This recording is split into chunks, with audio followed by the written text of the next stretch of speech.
Chapter 2021 Sudden Appearance in Golden Flow Town. Chapter 2021 Sudden Appearance in Golden Flow Town. After the jittery berserker reported what was happening outside the residence, the entire meeting room fell silent. How is this possible? Why would Zero Wings members be here? Didn't they just capture Wildhammer Town? Are you sure you saw correctly? This sudden development stupefied everyone inside the meeting room. Their minds simply could not process this turn of events.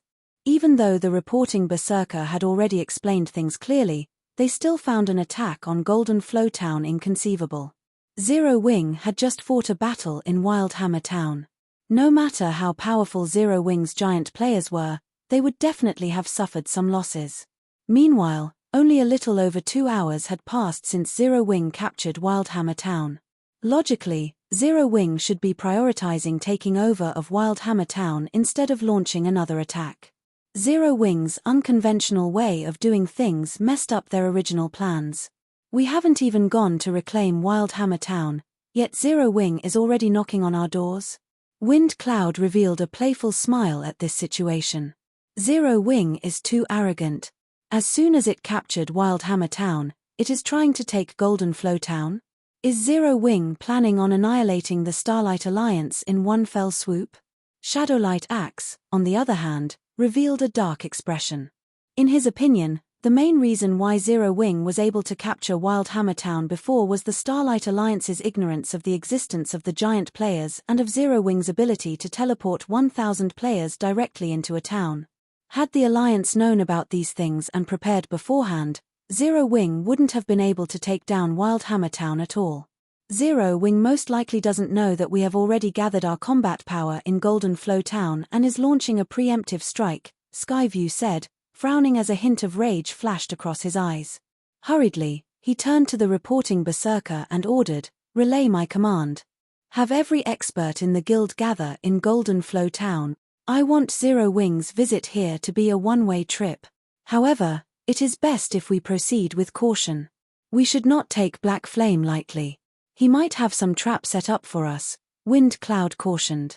Wildhammer Town and Golden Flow Town served as the Starlight Alliance's foundation. Even the loss of one could push the Alliance to the brink of annihilation. If both towns were lost, the Starlight Alliance would be done for. Hence, they needed to be extra careful in this upcoming battle. This is certain. I will have everyone in Star Moon Kingdom understand that Zero Wing is already old news. The future Star Moon Kingdom will belong to the Starlight Alliance, Skyview said, sneering. Gather every monster player inside the town. Prepare all the war weapons and magic scrolls we have. Let's go and meet Zero Wing. Let's hope that's the case, Wind Cloud muttered in exasperation. He felt that Skyview wasn't listening to him at all. However, he also had to admit that the current Golden Flow Town was quite unlike the lightly defended Wildhammer Town of before, what with the Starlight Alliance's upper echelon, experts, and elites all gathered here. Afterward, the Starlight Alliance's upper echelon went into action, ordering their guild experts to gather at Golden Flow Town. At the same time, they also had their subordinates, who were already in town, form an encirclement around Zero Wing's giant players, to prevent Zero Wing from wreaking havoc on the town. Meanwhile, Zero Wing's 1,000 giant players were already engaged in battle all over Golden Flow Town. Due to the effects of Miniature World and Ring of Brilliance, the Starlight Alliance's members and NPC soldiers were at a total disadvantage. Giants sent players flying all around. Craters pocked the various streets. Rather than a battle between players, this scene looked more like a monster siege instead. The independent players inside the town could not help but be stunned upon seeing this scene. The strength and defense that Zero Wing's giant players possessed were absurd. The town's level 80 NPC soldiers were simply a joke before these giants. However, under the commands of the Starlight Alliance's upper echelon, a defensive encirclement quickly formed around Zero Wing's members. Multiple teams led by Tier 2 experts started using magic arrays to suppress the giant players and then engage these giant players in battle. Among the various teams, the ones led by guild upper echelons possessed the greatest strength. Not only were these teams composed entirely of Tier 2 players, But every team member was also an expert that was capable of reaching the late stage of the trial tower's 5th floor at the very least. Due to the assistance of magic barriers, these experts could cooperate with each other to take advantage of the giant players' slow movement speed and reaction speed. Each expert team could go up against several giant players at a time. The teams led by the Starlight Alliance's 4 strongest powers performed even more fiercely. Wielding a flaming, magic staff, Sky View, Warring Empire's guild leader, released one fire-type spell after another, the power of each spell rivaling that of Tier 3 spells. Moreover, his attacks were extremely fast, a perfect counter to the slow giant players. All by himself, Skyview managed to deplete a Tier 2 giant player's HP in just a dozen seconds or so. After battling for around 3 minutes, Skyview's 100-man team killed a giant team made up of a dozen or so giant players. Skyview then led his team to patch up the holes that had formed in the defensive encirclement, preventing other giant teams from advancing. However, although the Starlight Alliance's upper echelon teams performed well against the giant players, their efforts were negligible, as they could cover only so much ground at a time. The corpses of the Starlight Alliance's members filled many other locations in the town. Zero Wing. Skyview's complexion turned very ugly as he looked at the corpses of his guildmates strewn across the street he stood on. In the name of the Warring Empire, I definitely will not let any of you leave this place alive. This situation was simply horrible. Every Warring Empire member currently fighting in the town was an elite player at the very minimum. Among them, many were even expert players. These players were the mainstays of the guild. With so many of these elite and expert players dying, Warring Empire would need a very long time to recover afterward. At this moment, the other guild upper echelons were also experiencing the might of the giant players and Shifeng's miniature world. This situation was indeed outside of their expectations. Brother Wind, are you still not ready? Skyview asked through a call with Wind Cloud. It's done. Wind Cloud, who was currently holding a ceremony in Warring Empire's residence, replied, smiling. As soon as Wind Cloud said so, the sky above Golden Flow Town suddenly darkened. At the same time, the 5,000 level 50-plus players taking part in the ceremony in the residence disintegrated instantly, their bodies transforming into pitch-black smoke that gathered in the sky. Afterward, the smoke started descending in streams, one after another. Upon reaching the ground, each stream of smoke took on a humanoid shape. Even the weakest among these humanoid gas lifeforms was a level 70 Great Lord, with several among them being level 70-plus Grand Lords. These gas lifeforms easily numbered in the hundreds. Moreover, the eyes of every one of these smoke monsters shone with intelligence. In addition to the appearance of these smoke monsters, the suppression effect of Miniature World also vanished without a trace. This move was none other than Sin Realm's strongest trump card, Death's Praise. It was a super rare epic item that could be used only once every 10 days. This move from Sin Realm is amazing. The smoke monsters astonished Roaring Flame, who was commanding the members of the War Riders. Even an army of 3,000 Tier 2 players would most likely fall if attacked by so many of these smoke monsters. Good. Everyone, tighten the encirclement and kill every giant player in sight. Skyview commanded. Without the suppression of Miniature World, even the Great Lord-ranked smoke monsters would be able to go toe-to-toe against the giant players. As for the Grand Lords, they possessed combat power superior to the giant players, and there were more than 50 of these Grand Lords. After just a short moment, Zero Wing's giant players started getting pushed back. Now, these giant players no longer dared to operate in parties or small teams, as they would be killed off easily if they did so. Zero Wing sure is gullible. Does it really think it can take down Golden Flow Town as easily as it did Wildhammer Town, using just 1,000 players? Since Zero Wing dares to look down on our Starlight Alliance, we should teach Zero Wing's members the consequences of overreaching. I'm really looking forward to the expression of regret Black Flame is going to make. After this battle, I'll definitely compile a close-up video of this battle and post it onto the official forums for him. While the Starlight Alliance's upper echelons were merrily chatting among themselves, the Starlight Alliance's army cornered Zero Wing's forces at the town's central plaza. At this moment, only a little over 700 giant players stood in the central plaza. Standing among these giant players was a cloaked man carrying two exquisite longswords at his waist. The cloaked man was currently observing the situation with a calm gaze. Meanwhile, this cloaked man was none other than Black Flame, a person everyone in Starmoon Kingdom was familiar with. Guild leader Black Flame. I'm sure you never thought that such a day would come for you, right? Skyview said excitedly as he looked at Shifeng. Unfortunately, it is too late for regret. Everyone, charge. Let guild leader Black Flame know how laughable his arrogance is. Chapter 2022, True Slaughter.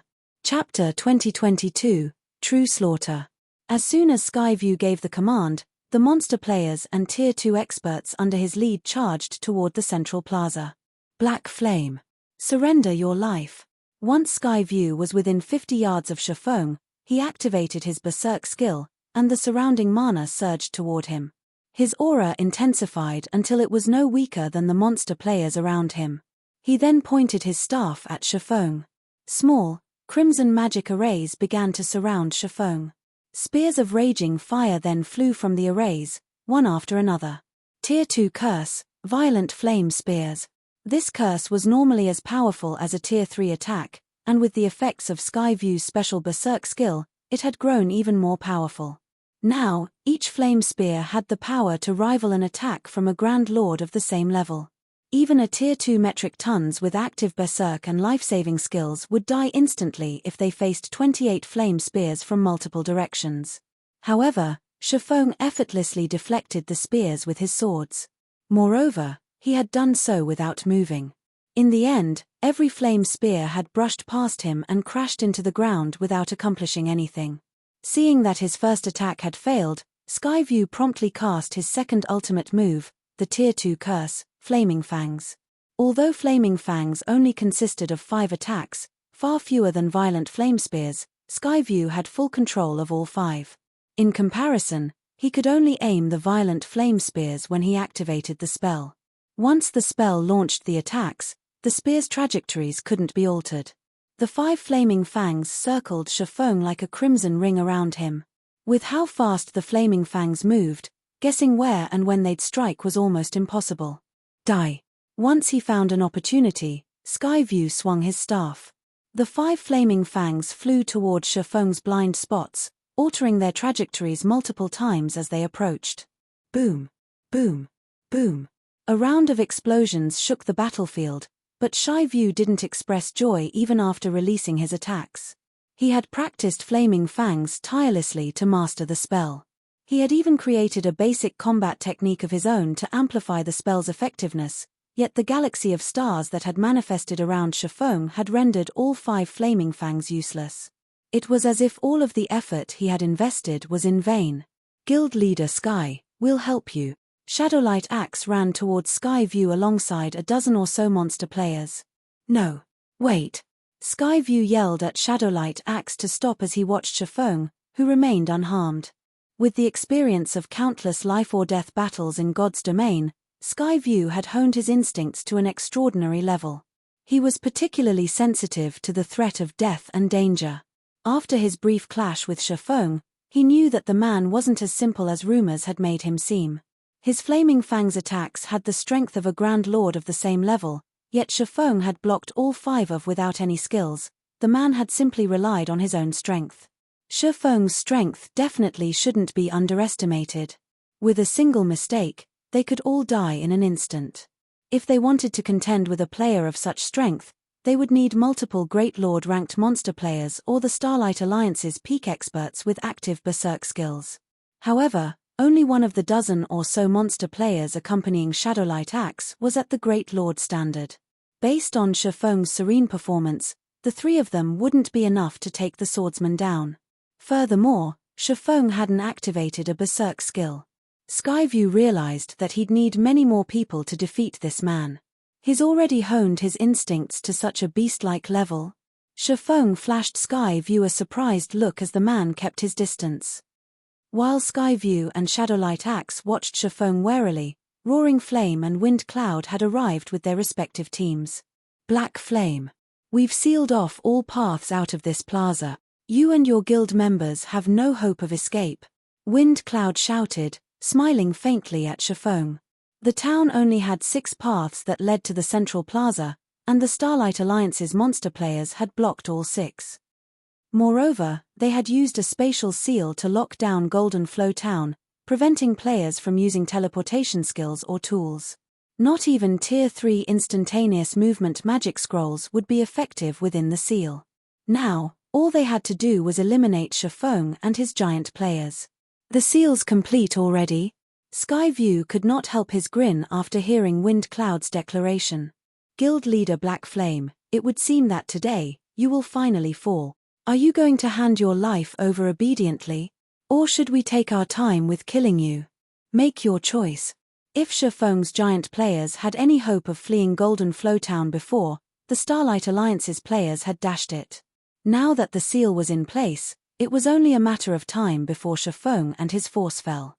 Skyview, why are you wasting your words on him? Why don't we just kill him? Shadowlight Axe asked. What a pity. I really wanted an exciting battle, but I guess that won't be possible, Roaring Flame sighed as he glanced at the eager crowd around him. Black Flame, how can you appear so calm in the face of death? Truly arrogant. Skyview was displeased with what he saw as he watched Chiffon, who still maintained his composure.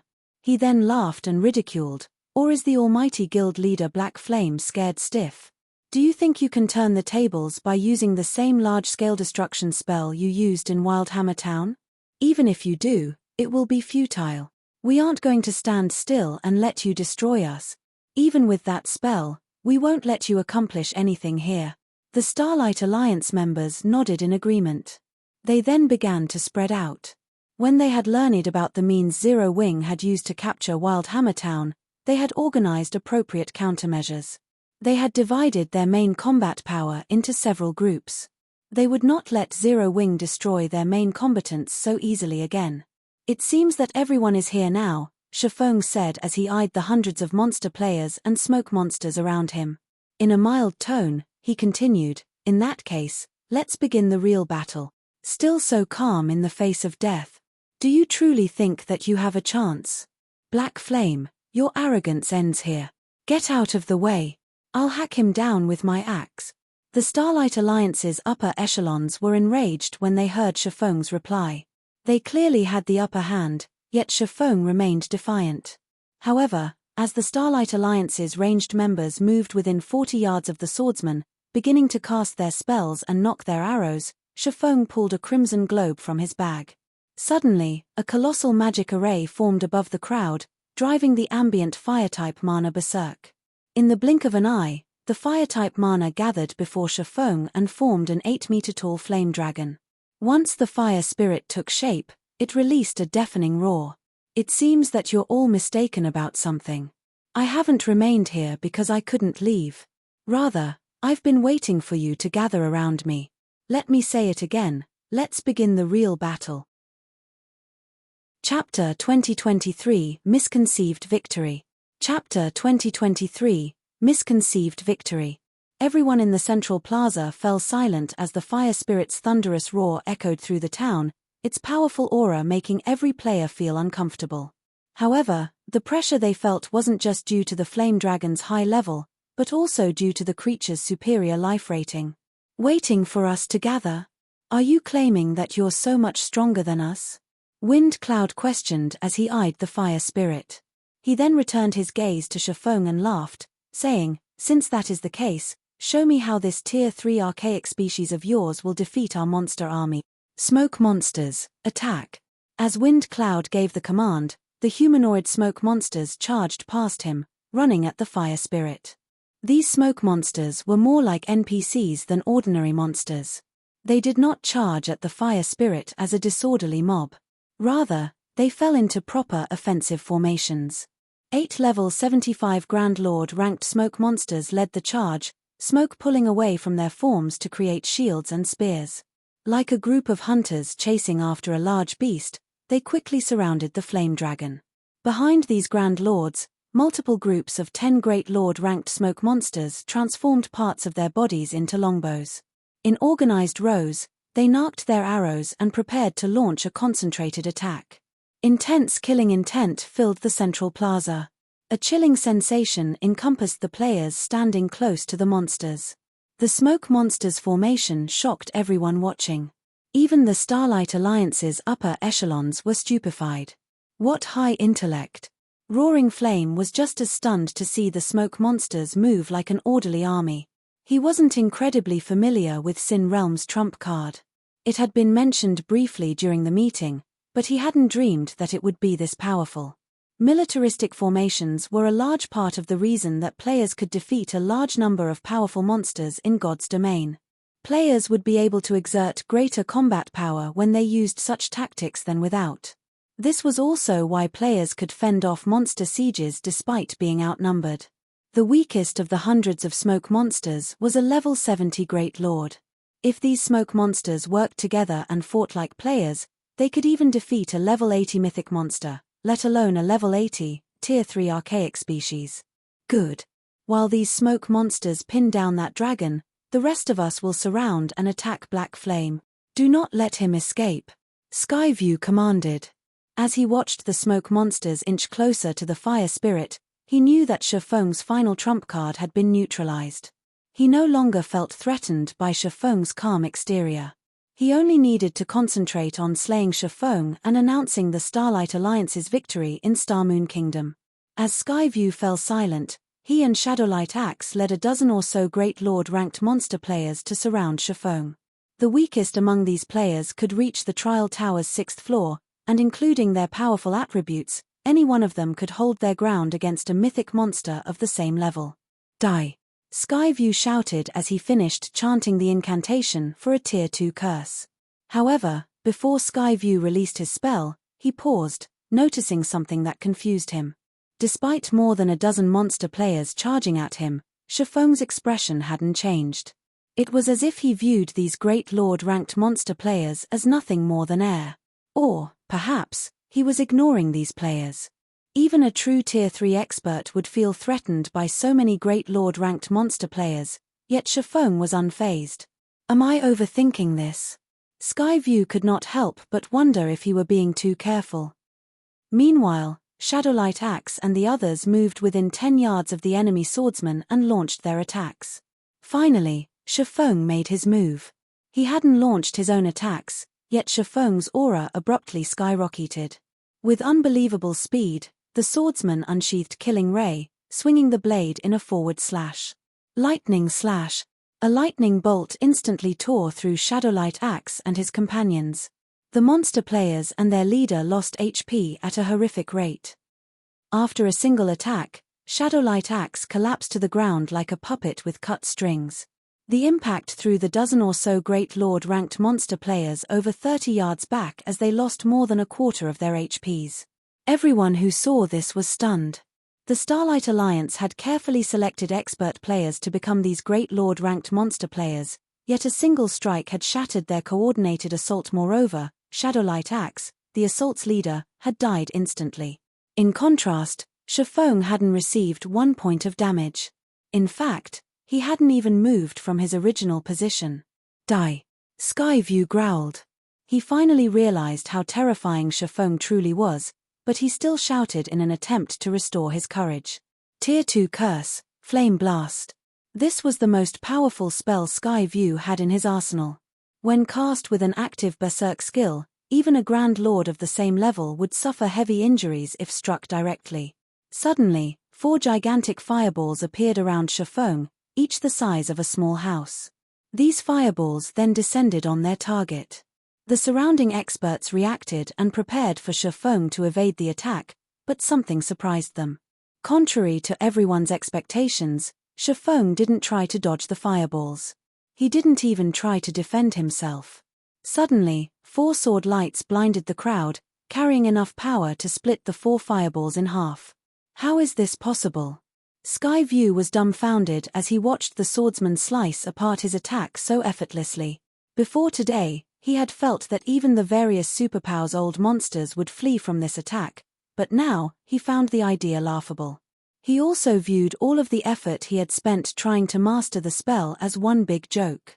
The strength to fight monster-level experts. That had only been wishful thinking. However, Skyview didn't know that Shifeng had already reached level 70, wearing equipment that not even Super Guild's guild leaders could dream of equipping.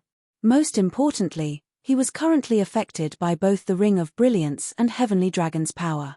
Not even a level 60 mythic monster could match his strength. Following which, Shifeng appeared before the Great Lord ranked monster players and brandished his two swords. After just a few seconds, one of these monster players was dead. What should we do? His strength is too high. He's using his berserk skill. Get away from him for now. Once his berserk skill is over, we can easily take him out. After witnessing Shifeng's performance, the Starlight Alliance's members wondered which side had the real monster. They had never expected to find a normal player that could be this powerful. They had to buy themselves some time. If even the Great Lord ranked monster players were helpless against Shifeng, other players would die instantly if they faced him. Although the Grand Lord ranked smoke monsters had high intellect, they were only monsters. After killing a few Great Lord ranked monster players, Shifeng sensed what the Starlight Alliance was trying to do. At this rate, he'd only be able to kill several dozen monster players before Heavenly Dragon's power ended. Now that I've seen these monsters' strength, it's time to end this battle, Shifeng thought to himself as he surveyed his guild members fighting in the plaza. Although only a short time had passed since the battle in the plaza had begun, Zero Wing had lost a considerable number of lives. Turning back to the Starlight Alliance's upper echelons, Shifeng said, "Since you have no intention of fighting, let's remove Golden Flow Town from the Witch's Hill." Remove? You really think you can accomplish such a thing? Although the Starlight Alliance's members watched Shifeng with fear in their eyes, their gazes still contained a spark of hope. While they were at a disadvantage now, as time passed, the situation would become more favorable for them. Suddenly, Shifeng snapped his fingers. The fire spirit, which had been battling the smoke monster army, abruptly transformed into a small fire and appeared above Shifeng's head. A complex chant reached the surrounding players, increasing the town's mana density. The various superpowers hadn't viewed the fire spirit as such a strategic item, even fearing it, in the past due to its prowess, but because of the number of fire-type large and super-large-scale destruction spells it wielded. No. Stop him. Skyview yelled in panic, turning deathly pale when he saw the two gigantic magic arrays forming in the sky. He could sense the power in those spells, and he knew they could rival the power of Tier 4, large-scale destruction spells. Before anyone could react, massive fireballs, easily dwarfing the ones Skyview's Flame Blast had created, fell from one of the arrays above the plaza, one after another. At the same time, a raging inferno erupted beneath the second magic array. In the blink of an eye, a fiery hell engulfed Golden Flow Town. Chapter 2024, Golden Flow Town Falls Witch's Hill, Zero Wing City. Chapter 2024, Golden Flow Town Falls Witch's Hill, Zero Wing City. Due to Zero Wing's successful capture of Wildhammer Town, merchant and independent players began to return to Zero Wing City. Players hawked their wares and recruited team members for grinding and questing across the city. Many were even Tier 2 experts. At this point, not even Starmoon City or White River City could rival Zero Wing City's prosperity. Meanwhile, Starmoon Kingdom's various guilds, both large and small, began to send teams to investigate Zero Wing within its city. This increased the traffic in the city's bars and restaurants. Several cloaked players stood on the street outside of one of Zero Wing City's advanced bars, warily eyeing their surroundings. They only entered the bar after ensuring that they were safe. Players crowded the bar, most wearing black cloaks. If a player used a skill that could see through a black cloak's concealment, they'd discover that the cloaked players within weren't independent players. Rather, they were from the kingdom's various guilds, and they were all impressively powerful, with the weakest being a level 58, Tier 2 player. To survive in God's domain, small guilds generally formed secret alliances to withstand larger guilds. These guilds would exchange information to further their development, as well. This advanced bar had become a hub for these guild members to do just that. Meanwhile, the new group of cloaked players quickly headed for a corner of the bar after entering, approaching a stone table with a single occupant. After taking a seat, the Tier 2 female elementalist that led the group looked at the assassin with a tattoo on his face and asked, How is your investigation going? Have you learned how Zero Wing captured Wildhammer Town yet? Unlike the majority of the players in the bar, this assassin did not bother to hide his identity, boldly revealing his status as an independent player. However, despite doing so, none of the guild players present dared to look down on him. This independent player was the host of this information center, the middleman for the information gatherers and buyers. He specialized in information on Zero Wing, in particular. The various guild players acknowledged this assassin as a middleman because he was also a player from Green Eye, a top adventurer team in God's Domain. Unlike other adventurer teams, Green Eye focused on information gathering. Not only were its members skilled in combat, but they also possessed plenty of connections. The information they sold was always legitimate, so the various guilds trusted the team's members. Of course, as Green Eye's manpower was limited, it didn't collect information on every guild. It generally focused on first-rate or stronger guilds. Second-rate guilds and below didn't qualify for its attention. We have, but we will only accept coins or magic crystals as payment. We'll give you a 10% discount if you pay with magic crystals, the Tier 2 assassin said, sipping from the cup of wine he held as he eyed the female elementalist before him. How much? She asked. The Green Eye adventurer team usually accepted credits for its information, but since this information was particularly valuable, it would only accept coins or magic crystals this time. In God's Domain, accomplishing anything required strength. Adventurer teams only earned credits if they were powerful enough, and to develop a team's strength, it was only natural that it charged coins or magic crystals. 500 gold, the assassin replied. 500? Isn't this a little much? When they heard the assassin's price, the few players behind the elementalist objected. At this stage of the game, 500 gold was an astronomical amount, even to expert players. Individual experts would be lucky if they obtained a weapon or equipment piece that could sell for more than 10 gold. Anything more valuable than that would be extremely difficult for individual players to get their hands on. 500 gold was a significant amount to any guild, yet the Green Eye adventurer team demanded so much just for some information. This was simply extortion. It's not such a high price. It wasn't easy to secure this information from within Zero Wing, and we paid a heavy price to obtain it. Moreover, this includes the latest details about the guild, the Tier 2 assassin said, unperturbed by his customer's reaction. Fine. I'll pay the 500 gold, the female elementalist said, gritting her teeth. Vice Guild Leader, we just started our development in Starmoon Kingdom. We're short on funds in all aspects.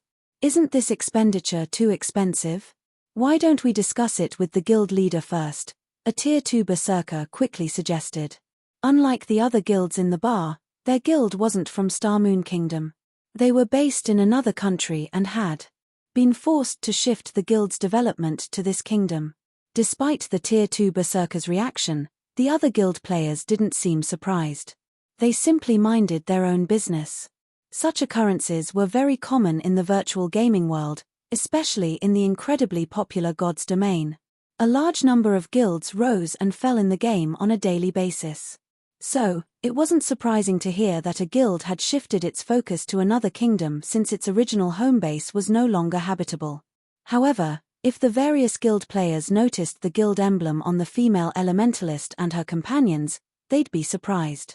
This guild emblem belonged to the 100 Flowers Pavilion, a first-rate guild.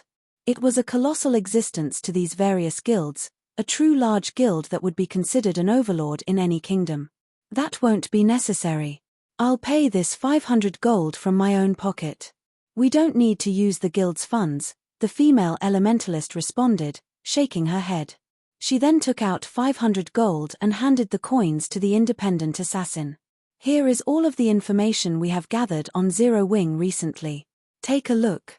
After receiving the 500 gold, the assassin took out a crystal ball and traded it with the female elementalist. The crystal ball contained a recording of all of Zero Wing's latest movements. It also held more than a dozen battle videos of the fight in Wildhammer Town. Naturally, these battle videos involved the giant players. In addition, one video within the crystal ball showed Zero Wing's arrival in Golden Flow Town. Unfortunately, the video didn't have a long duration, cutting off after 10 or so seconds of footage. Is Zero Wing insane? It's actually attacking the heavily fortified Golden Flow town? The female elementalist was astonished after examining the information within the crystal ball. Golden Flow town was the Starlight Alliance's last remaining town, and the Alliance had invested an unimaginable amount of manpower and resources in it, yet Zero Wing had besieged the town the moment it finished capturing Wildhammer Town. No matter how she looked at it, she couldn't take this matter seriously. Vice Guild Leader, what should we do? Should we move to another kingdom or stay here? The other upper echelons from the 100 Flowers Pavilion asked softly. The 100 Flowers Pavilion had decided that the chaos in Starmoon Kingdom made for an excellent opportunity to leave the Dark Knight Empire. Although the kingdom didn't have as many resources as the Empire, it had grown into a considerably powerful country after several major events. If the 100 Flowers Pavilion could secure a foothold in Starmoon Kingdom, it could rise to power once more. As Cleansed Rue, the 100 Flowers Pavilion's vice guild leader, decided her guild's future, the bar's atmosphere changed. Suddenly, a heavy sensation enveloped the bar. What's happening? Cleansed Rue wondered aloud as she looked around at the bar's customers. What? Your guild didn't receive the announcement, the assassin from Green Eye asked, giving Cleansed Rue a strange look. Every guild member from the Warring Empire has just received a message stating that Golden Flow Town has fallen. Chapter 2025 Reversal. Chapter 2025 Reversal. Cleansed Rue and her entourage were stunned. They couldn't believe what they had just heard. They were only able to digest the information after a long moment, and like the other guild players in the bar, they found the news to be both heavy and outlandish. How is that possible? That was the Starlight Alliance's final town, Cleansed Rue exclaimed. Any guild that paid any attention to the situation in the Witches' Hill knew how powerful the Starlight Alliance had become. They were also familiar with the Alliance's monster players, which had already displayed frightening combat power.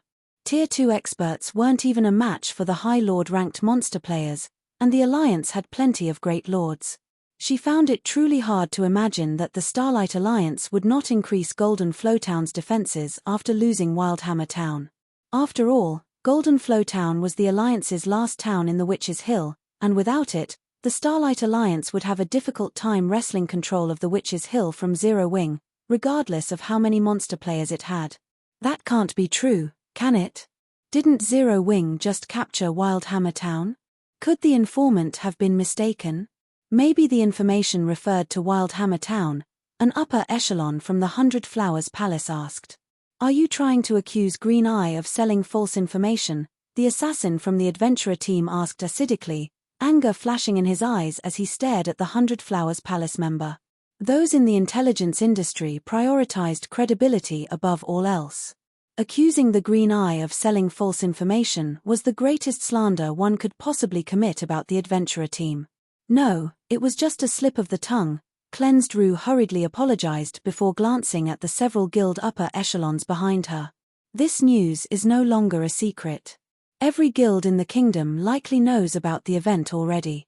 If you don't believe me, you can investigate the Warring Empire yourself. I doubt it will be long before the news spreads throughout Starmoon Kingdom, the assassin said, nodding as his gaze returned to its previously cold indifference. Calmly, he continued, if you want to set your sights on the Witches' Hill, based on the current situation, I'd advise against it. Zero Wing captured both Wildhammer Town and Golden Flow Town almost as soon as it decided to do so. Moving against Zero Wing would be utterly foolish after witnessing such prowess. Some had once viewed the Starlight Alliance as the last hope of overthrowing Zero Wing in the kingdom, but now Zero Wing had made an example of the Alliance, deterring the various guilds in Starmoon Kingdom from considering taking control of the Witches' Hill and the kingdom itself. I very much agree with you. We can no longer imagine Zero Wing's true strength, and although the Starlight Alliance is formidable, it's nothing in comparison. The Alliance made a massive mistake when it made an enemy of Zero Wing, a robust, Tier 2 male berserker said as he approached the stone table the 100 Flowers Palace and Green Eye occupied. While I admit that Zero Wing is very strong, don't you think you're blowing things out of proportion? You speak as if you are acutely familiar with the guild. The occupants of other tables ridiculed the berserker. However, before the jeering could begin, the Tier 2 berserker removed his black cloak and revealed his true appearance. What? The Assassin's Alliance's guild leader is here. The crowd that had been about to laugh at this berserker promptly fell silent. The Assassin's Alliance was a bona fide second-rate guild, and it had been developing rapidly recently. It had already clashed with many first-rate guilds in the Twin Towers Kingdom and begun to show signs of growing into a top-ranked second-rate guild. Cruel Sword, the Assassin's Alliance's guild leader, even ranked on the God's Domain's experts list.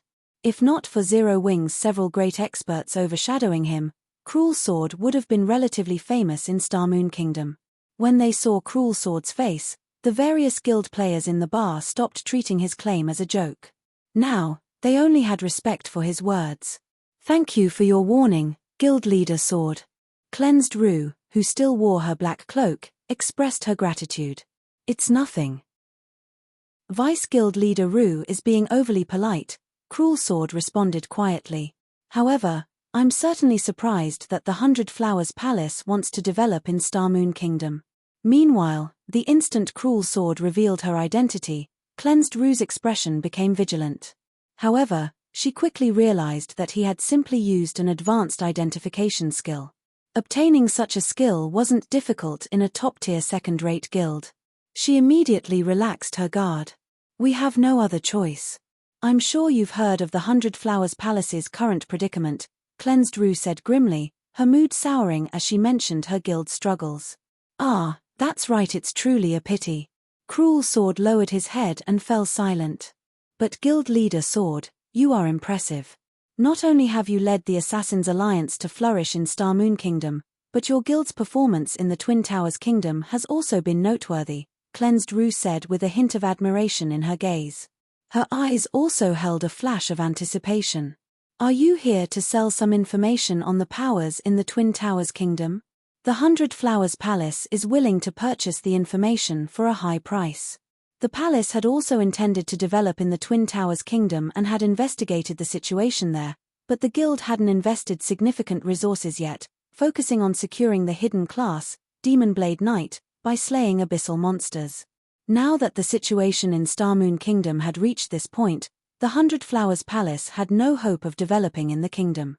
If Zero Wing were able to crush a local power like the Starlight Alliance so decisively, eliminating a foreign power would be child's play.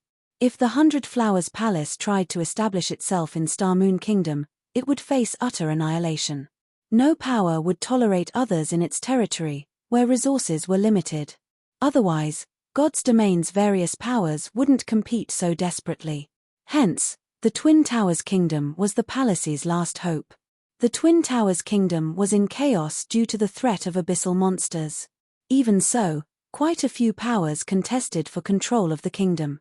Meanwhile, the Assassin's Alliance was one of the few outstanding performers in the battle for prominence, but the guild had only focused on developing in maps near Starmoon Kingdom. Information on the Twin Towers Kingdom? Glancing around him, Cruel Sword replied, "This isn't the place for that discussion. Let's head to one of the rooms upstairs." He had already attracted the crowd's attention in the bar, and although others couldn't listen to their private discussion, there was the possibility that one of these players possessed a special skill that would allow them to do so. Cleansed Rue nodded, understanding that the bar was too public for their talk. Cruel Sword and Cleansed Rue then left for a VIP room on the second floor alongside their subordinates. Although the VIP room was not large, its design was magnificent, and it could easily accommodate more than a dozen people. Guild leader Sword, let's be straightforward. If you are willing to sell detailed information on the Twin Towers Kingdom, we're willing to offer you 5 pieces of epic equipment, Cleansed Rue said as soon as she took a seat. The 100 Flowers Palace is truly a first-rate guild. Even after falling so far, it still has such a stable foundation, Cruel Sword commended, surprised. Obtaining a single piece of epic equipment was incredibly difficult, and despite the Assassin's Alliance's recent achievements, the guild had fewer than 20 epic items. The guild treated these items as their foundation, refusing to sell them under any circumstances. We offer the price because the Assassin's Alliance is worth it. Do you agree to our offer, Guild Leader Sword? Cleansed Rue asked, smiling. The Assassins' Alliance's performance in the Twin Towers Kingdom had been exceptional. It operated alongside quite a few first-rate guilds, and the fact that the Assassins' Alliance had laid claim to a significant portion of the kingdom, despite its second-rate status, was astounding. Without enough strength and understanding of the kingdom, accomplishing such a feat would have been impossible. I understand your determination to develop in the Twin Towers Kingdom, Cruel Sword said. With a serious expression, he continued, however, I'm afraid you are asking the wrong guild. If the 100 Flowers Palace wishes to develop in the Twin Towers Kingdom, you shouldn't look to the Assassins' Alliance. Why not? Cleansed Rue gave Cruel Sword a confused look. She didn't understand what he was trying to tell her. Was the man refusing to cooperate?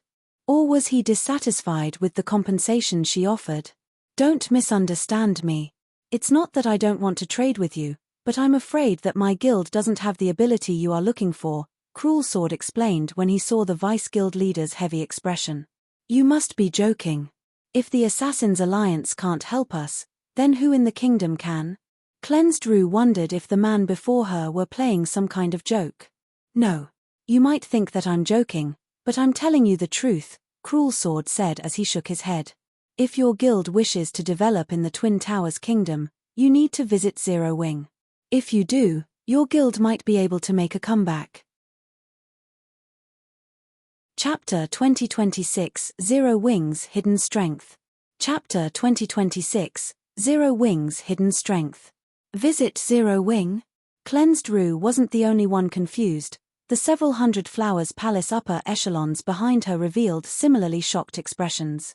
Based on the information they had obtained, Zero Wing only operated in Star Moon Kingdom, the Ore Empire, and the Black Dragon Empire. Although they had found Zero Wing's shadow in the Twin Towers Kingdom, the guild hadn't accomplished anything in the kingdom thus far. Yet, Cruel Sword told them that if their guild wanted to develop in the Twin Towers Kingdom, it needed to speak with Zero Wing.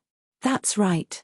If you want to gain a foothold in the kingdom, you should speak with Zero Wing, Cruel Sword said, nodding his head. Rather, if the 100 Flowers Palace wishes to develop in the Twin Towers Kingdom successfully, it can only do so with Zero Wing's help. Does Zero Wing really have that much power? The palace's upper echelons gave Cruel Sword skeptical looks. Zero Wing was impressive for reaching its current state without any background or support, but based on the information they had gathered, the guild shouldn't have any relation to the Twin Towers Kingdom. They found it hard to believe that Zero Wing could help them develop in the kingdom. Of course it does, Cruel Sword insisted. The Assassins' Alliance has only developed so rapidly in the kingdom due to Zero Wing's assistance. I'm sure you know about the abyssal monsters in the Twin Towers Kingdom and how dangerous it is in the fields. If one cannot avoid these monsters, developing in the kingdom would be incredibly difficult. Meanwhile, Zero Wing can construct magic arrays that repel the abyssal monsters, preventing them from approaching a specific area. My guild only established itself in the kingdom due to the magic arrays Zero Wing set up. Unlike the other guilds in the kingdom, the Assassins' Alliance has taken almost no damage. It's only natural that the other guilds are no match for us. A magic array that can repel abyssal monsters? Zero Wing has such a thing? Realization dawned on Cleansed Rue and the others after listening to Cruel Sword's explanation. In reality, the Twin Towers Kingdom had just as many resources as Star Moon Kingdom, but the abyssal monsters' invasion had crippled it. Even so, the temptation of a new class had lured many players to the kingdom. If a guild could construct magic arrays that repelled abyssal monsters, it could monopolize the various resource-rich maps in the Twin Towers Kingdom. It was easy to imagine how quickly a guild could develop with such an advantage. It was no wonder why the Assassins' Alliance's performance in the kingdom had been so impressive, leaving the various first-rate guilds in its dust. If what Cruel Sword said was true, then the 100 Flowers Palace truly needed to visit Zero Wing. Thank you for sharing such integral information, Guild Leader Sword, Cleansed Rue thanked the man. I'll have someone deliver the 5 pieces of epic equipment I've promised tomorrow. Although Cruel Sword hadn't provided any details about the various powers in the Twin Towers Kingdom, such information paled in comparison to what he had told her about the magic arrays that could repel abyssal monsters. Let's forget about the epic equipment. I simply told you this to gain an ally in the Twin Towers Kingdom. Whether or not you persuade guild leader Black Flame to help you is entirely up to you. I haven't actually done anything, Cruel Sword said, refusing the offer. No. I must thank you. Moreover, I'd like to ask you to introduce us to Zero Wing, Cleansed Rue firmly insisted, shaking her head. She had some understanding of the Assassin's Alliance's situation in the Twin Towers Kingdom. Due to the guild's recent growth, the various first-rate guilds in the kingdom had secretly banded together to hinder the Assassin's Alliance's progress. As a result, the guild hadn't been able to operate in the kingdom's central region. She also knew why Cruel Sword rejected her offer. If the Assassin's Alliance had a powerful ally, it could reduce the pressure it faced. The 100 Flowers Palace was undoubtedly a good fit for the position. However, no one would doubt that Cruel Sword had provided the palace with this information. Introduce you? After giving the matter some thought, Cruel Sword said, "All right. I'll talk to Zero Wing about this matter, but I can't guarantee that the guild will agree to a meeting." After Cleansed Rue and Cruel Sword finished their discussion, Cleansed Rue left the bar with her subordinates and made their way to Zero Wing's residence. She was in such a hurry because of the fact that the Twin Towers Kingdom was the best hope for the 100 Flowers Palace, and the guild didn't have much time left. The longer they delayed shifting their base of operations, the more their guild would suffer. As Cleansed Rue and her entourage walked through Zero Wing city streets, they noticed that the news of Zero Wing's dominance in Golden Flow Town had already spread throughout the city. Excitement filled the air, and the merchant players were particularly lively.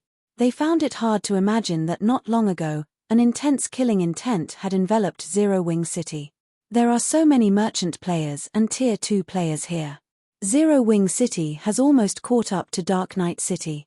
This city may not be a match for Dark Knight City yet, but the political situation in Dark Knight City is chaotic. On the other hand, Zero Wing has full control of its city. That's true. It really makes you wonder how strong Zero Wing actually is. Zero Wing City is already so impressive, and the guild has so much influence in the Black Dragon and/or empires. It even has influence in the Twin Towers Kingdom. The 100 Flowers Palace's upper echelons, who rode an advanced horse carriage, gained a newfound appreciation for Zero Wing as they watched players roam the city streets. They had never considered that Zero Wing had hidden so much of its power. They hadn't expected that their guild, a bona fide first-rate guild, would have to cooperate with Zero Wing to continue its existence in God's domain, either. "Do you think that Zero Wing will agree to work with our guild?" a female cleric asked worriedly, gripping a wooden staff in her hands. "The 100 Flowers Palace is a first-rate guild. Even though we have fallen from our peak, we are still much stronger than any ordinary guild. If Zero Wing wants to secure more resources from the Twin Towers Kingdom, why wouldn't it agree to cooperate?" a bearded, middle-aged man stated confidently. While you're not exactly wrong, although the female cleric wanted to offer a retort, she held back. Zero Wing had the ability to produce a magic array that could repel abyssal monsters. In other words, Zero Wing had the initiative. And while Zero Wing could cooperate with many other guilds, the guild was the 100 Flowers Palace's only hope. "All right, enough talking. We've arrived." Cleansed Rue also knew how disadvantageous the palace's current position was, and she was just as worried as her companion.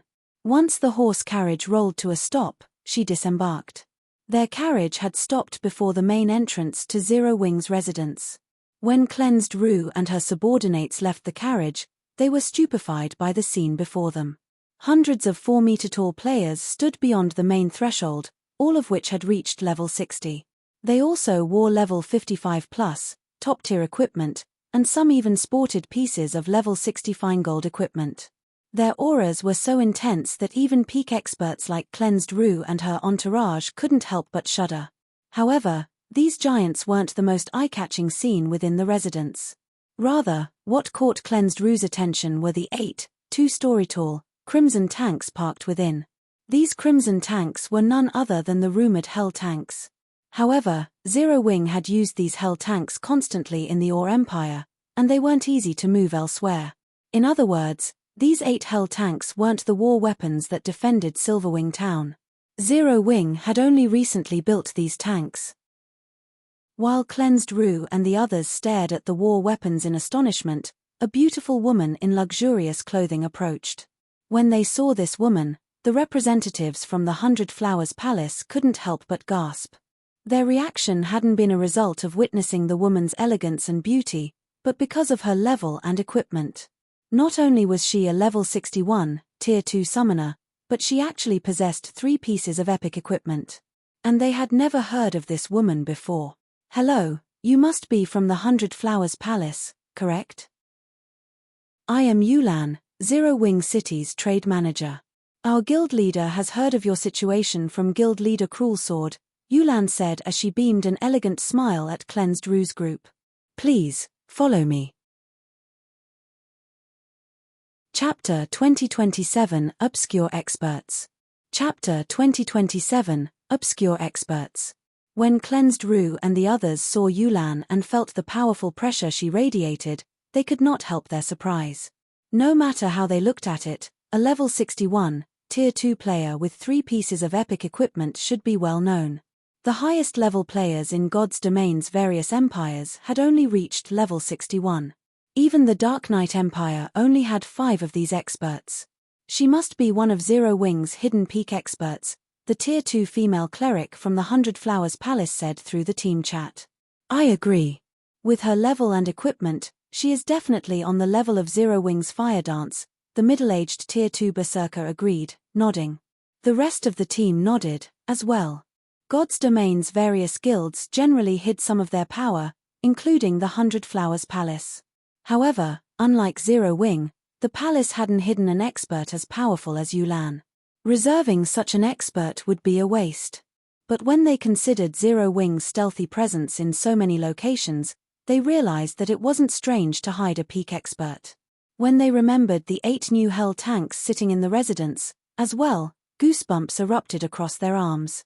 They had learned some details about those hell tanks, and they knew that each tank was the equivalent of a mobile defense turret. Moreover, the hell tank's defensive and melee capabilities were far beyond defense turrets, yet 8 of these tanks were stationed within Zero Wing's residence. "Alright, enough. Let's prepare to enter Zero Wing's residence. Don't forget that you represent the 100 Flowers Palace. Once we're inside, do not do anything that would sully the guild's reputation," Cleansed Rue said, expressing her dissatisfaction with her teammates' actions. After lecturing her team, she followed Yulan into the residence. As a residence within a guild territory, Zero Wing's residence was far more spacious than those normally found in NPC cities. Not only did the residence have far more facilities than normal, but its mana density was even higher than elsewhere. It felt pleasant just to walk through the residence's halls. The 100 Flowers Palace's members also discovered a change to their double EXP Boo accumulation bars, located directly beneath their experience bars. Amazing. Players can actually accumulate the double EXP buff so quickly here? Although players would start to accumulate the double EXP buff the moment they entered Zero Wing City, they could only accumulate 20% after a 48-hour stay. However, players would accumulate 30% after resting in the residence for the same amount of time. Visiting the residence was 50% more effective than just visiting the city. Even in first-rate guilds, very few players enjoyed such an astounding accumulation rate. After all, a guild hall only had a limited number of private rooms, and only the guild's expert members were usually allowed to rent the rooms for GCPs. Accumulate 20% after a 48-hour stay. However, players would accumulate 30% after resting in the residence for the same amount of time. Visiting the residence was 50% more effective than just visiting the city. Even in first-rate guilds, very few players enjoyed such an astounding accumulation rate. After all, a guild hall only had a limited number of private rooms, and only the guild's expert members were usually allowed to rent the rooms for GCPs. As Cleansed Rue and her companions entered the guild hall, yet another spectacular scene greeted them. Zero Wing members filled the first-floor hall, all of which were level 57 or higher. These players' levels were on par with first-rate guilds' expert members. Furthermore, even if they ignored the giant players, there were hundreds of Tier 2 players in the hall. The number of Tier 2 experts within Zero Wing City was almost half as many Tier 2 players in 100 Flowers Palace. Quite a few NPCs also moved around the hall, making up roughly 30% of the first-floor hall's occupants. This isn't a joke, right? Judging by the number of NPCs here, easily 4,000 NPCs visit this residence each day. Only about 600 NPCs visit our main headquarters to commission guild quests per day. The Tier 2 cleric stared with wide, shocked eyes when she saw the number of NPCs milling about the hall. Aside from player count and strength, a guild's prosperity relied on the number of guild quests it received from NPCs each day. Not only did these commissioned guild quests bring in a significant amount of income, but they also awarded a lot of benefits to the guild members that completed them. Over 70% of the high-ranked quests the 100 Flowers Palace's members received were commissions from the NPCs that visited the guild residences. Even the guild's expert players fought to complete high-ranked quests. No, that's not it. Look over there. Some of these NPCs are nobles, a Tier 2 ranger with sharp eyesight said as he pointed to a handsome, dressed man nearby. Two maids followed the man around. Even Baron-ranked NPCs commission Zero Wing for quests. Cleansed Rue's heart skipped a beat when she inspected the handsome man with her identification skill. There was a massive difference in God's domain between noble NPCs and ordinary NPCs. NPC nobles rarely reached out to veteran first-rate guilds like the 100 Flowers Palace for quests. When they did, these quests were typically quite important and yielded valuable treasure. Moreover, those quests were from ordinary NPC nobles. She had never seen a ranked NPC noble commission the 100 Flowers Palace to complete a quest. There were currently more than 30 ordinary noble NPCs in Zero Wings Hall, in addition to 2 Baron-ranked NPCs. Every one of these nobles stood in line to request Zero Wings help with a quest. It was unbelievable. Once Cleansed Rue and the other upper echelons from her guild finished gawking, Yulan led them to the guild leader's office on the guild hall's top floor. 2 NPC guards stood before the guild leader's office, and both were level 80 NPCs. Although they stood by the door quietly, their auras made Cleansed Rue and her companions' hearts palpitate. They actually use secret silver personal guards to guard an office. The 100 Flowers Palace's members were speechless when they saw the 2 personal guards. Nowadays, the various guilds had allotted some of their focus to searching for and nurturing personal guards. Even so, the number of high-ranked personal guards the guilds had actually found was pitifully low. Most of the personal guards the various guilds employed were merely bronze rank. Mysterious iron personal guards were as rare and valuable as a piece of epic equipment. As for secret silver rank, the 100 Flowers Palace had only obtained 3 secret silver personal guards thus far, and only because it had gotten lucky. The other first-rate guilds generally only had 1 or 2. These secret silver personal guards were valued as priceless treasures and wouldn't be given any responsibility. Rather, guilds would instruct them to focus on improving their strength and levels. Yet, Zero Wing used 2 secret silver personal guards to guard an office. Under Yolan's lead, Cleansed Rue and her entourage entered the guild leader's office. A cloaked man sat behind a desk within the office. A dozen or so expert players stood beside him, including Silent Bladdle, Stubborn Bone, Remnant Cloud, Graceful Moon, and Seven Light. The lowest-leveled player among them was level 61, while the highest had reached level 62. Every one of these players wore level 60 fine gold and dark gold equipment, and some even wore a piece of epic equipment. When Cleansed Rue sensed these players' auras, she felt the threat of death loom over her. Their auras were no less intense than Yolan's. After crossing the threshold and sensing the powerful auras of the dozen or so Zero Wing members, the several 100 Flowers Palace upper echelons stumbled to a halt, not daring to take another step into the room. Are you kidding me? These people are all Zero Wing members. As the palace's upper echelons gazed at Silent Blade and the others, whom they had never heard of before, they lost any and all confidence. Now, they only felt an immense pressure. Welcome to our residence, friends from the 100 Flowers Palace. I've heard that you have something you wish to discuss with me. May I know what it is about? Shi Feng, who sat in the guild leader's seat, asked Cleansed Rue and the others. Chapter 2028, Yolan's Proposal. Chapter 2028, Yolan's Proposal. Shifeng's words snapped Cleansed Rue and her entourage out of their daze. Right. Thank you for finding time to meet with us in your busy schedule, Guild Leader Black Flame. I am Cleansed Rue, the 100 Flowers Palace's Vice Guild Leader. I am here to represent my guild in our request for cooperation with Zero Wing, Cleansed Rue explained after regaining her senses. To think that even the Dark Knight Empire's famous Frostflame goddess has come to visit me, it would seem that you have an extraordinary request. Can I trouble you to elaborate? It will allow me to make a more sound decision, Shifeng calmly asked as he watched Cleansed Rue's tense expression. Certainly. Cleansed Rue nodded. She then explained why the 100 Flowers Palace wanted to develop in the Twin Towers Kingdom without withholding any details. Before they had arrived at Zero Wing's residence, the guild upper echelons accompanying Cleansed Rue had disagreed with revealing their situation to Zero Wing. However, their discontentment had vanished after witnessing Zero Wing's residence. Meanwhile, Shifeng hadn't spoken a single word throughout Cleansed Rue's explanation, and this made the 100 Flowers Palace's upper echelons nervous. Zero Wing was far stronger than they had imagined. They had assumed that Zero Wing had only allied with the Assassin's Alliance because it lacked the manpower to develop in the Twin Towers Kingdom personally, but after witnessing the guild's residence, they realized that Zero Wing was fully capable of securing a foothold in the kingdom without any assistance. It did not need anyone's help to exploit the Twin Towers Kingdom's resources. While your proposal is interesting, please allow me to reject it, Shifeng said, shaking his head. Why? If you help us contest with the other first-rate guilds in the kingdom, we can quickly secure the kingdom's central region. We'll be able to provide Zero Wing with even more resources than the Assassin's Alliance. Cleansed Rue impulsively retorted as she stared at Shifeng's impassive expression. As you have seen, Zero Wing previously lacked the strength to lay claim to the Twin Towers Kingdom's territories, but my guild has grown.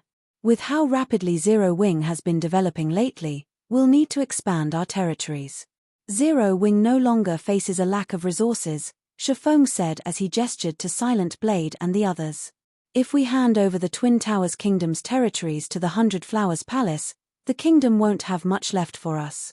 It's not that I don't want to help you, but for the sake of my own guild's development, I can't afford to help. Cleansed Rue fell silent for quite some time. She simply could not think of a rebuttal. Shifeng's decision was reasonable. As a guild leader, his priority would forever be the guild's benefit. How could he possibly give up a good expansion opportunity to help another guild? Now that Zero Wing had defeated the almighty Starlight Alliance and stabilized its rule in the Witch's Hill, this was the perfect opportunity for the guild to expand its influence. If she were in his place, she'd likely choose her own guild's development over helping another, as well. The other 100 Flowers Palace despaired upon hearing Shifeng's decision. What should we do now? One of the 100 Flowers Palace's upper echelons muttered in the team chat. Currently, the 100 Flowers Palace had already begun to prepare for its migration from the Dark Knight Empire, yet they had just been told that their two best options were no longer available. With how weak the 100 Flowers Palace had become, contesting for kingdoms under other first-rate guilds' rule would be nigh impossible. As Cleansed Rue and her companions began to panic, Yulan, who stood near the group, stepped forward with a smile. Guild Leader, I have a proposal that will benefit both our guild and the 100 Flowers Palace. May I speak up? Yulan asked respectfully. A proposal that will benefit both guilds. Let's hear it, then. After all, the 100 Flowers Palace has taken the initiative to seek our help.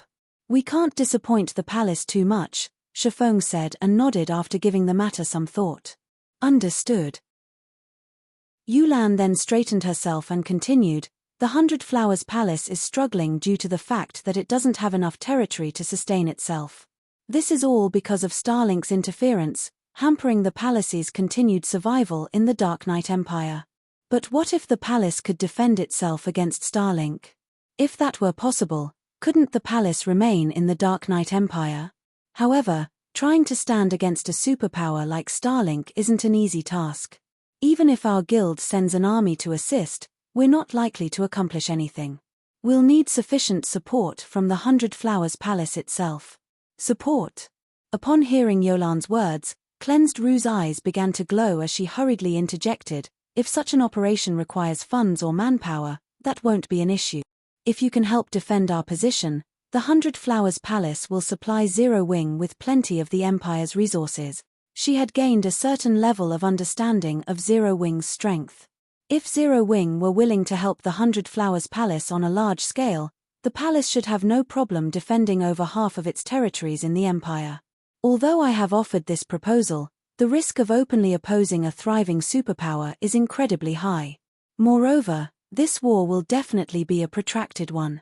Zero Wing will also have to keep an eye out for multiple enemy superpowers. This is no longer a problem that can be solved with funds and resources. If the situation is not handled properly, Zero Wing could suffer on all fronts. I don't believe that anyone wants to see that outcome, Yulan said, shaking her head as she glanced at Cleansed Rue. Is there no better way to help them? Shifeng asked, pretending to sigh in disappointment. However, he was quite satisfied with Yolan's performance. There is. Our two guilds can form a mutually dependent relationship. If Zero Wing has management rights to the palace's shops and lands, and we can become close allies, Zero Wing can develop in the Dark Knight Empire and amass enough strength to contend with Starlink. It wouldn't affect our strength in our other territories, satisfying our guild with the alliance, Yulan said after giving the matter some thought. This, Cleansed Rue couldn't help but hesitate. Shops were a part of a guild's foundation, but with the 100 Flowers Palace's current state, they couldn't afford more of a delay. Gritting her teeth, she turned to Yulan and asked, how many shops will Zero Wing require? If we want to amass enough strength to survive in the Dark Knight Empire, we'll need around 60% of the 100 Flowers Palace's shops, Yulan replied seriously. 60? Isn't this a little? Cleansed Rue's eyes widened in shock, and she broke out in a cold sweat. The majority of the 100 Flowers Palace's funds and resources originated from the guild's shops.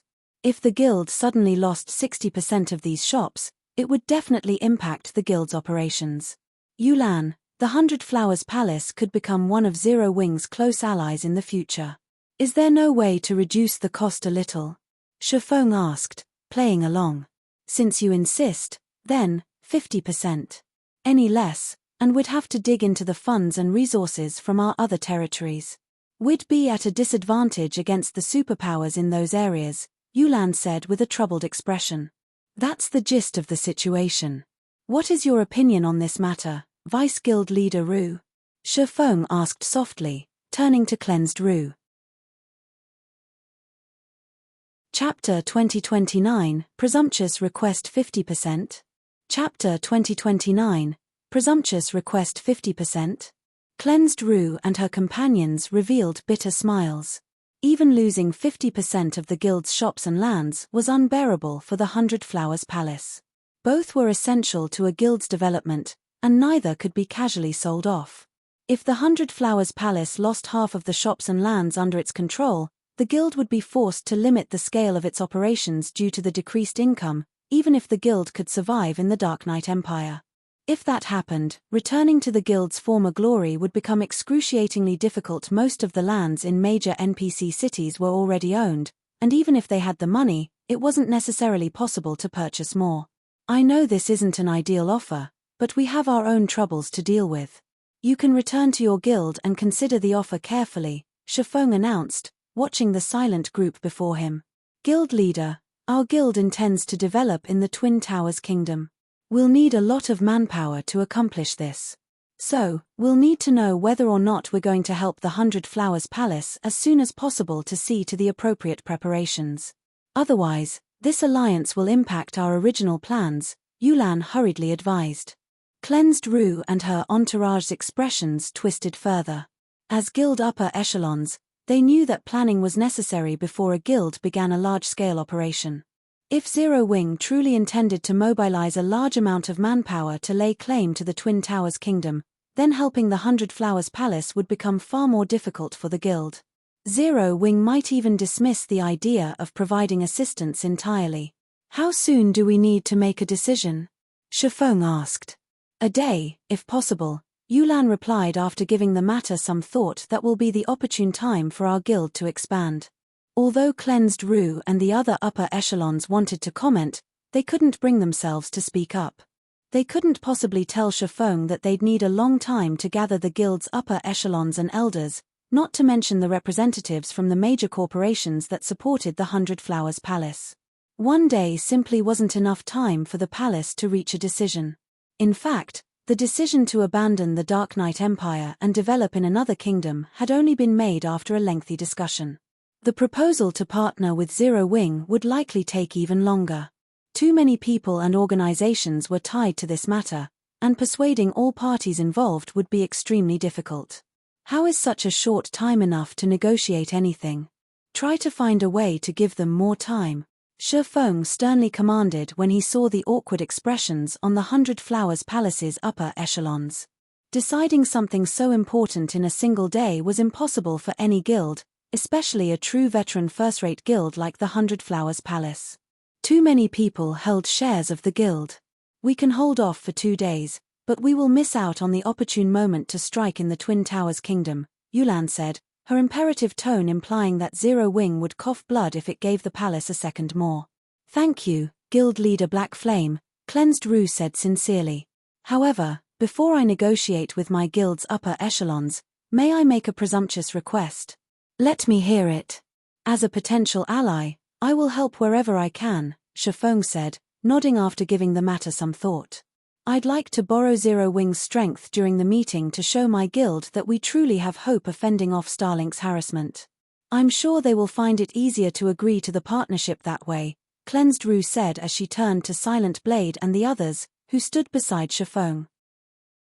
Silent Blade and his comrades were all level 61, tier 2 players or above, and every one of them radiated a deadly aura. No guild could afford to take their strength lightly. If she could show off Zero Wing's experts, she believed that she could persuade her guild's upper echelons to agree to this alliance.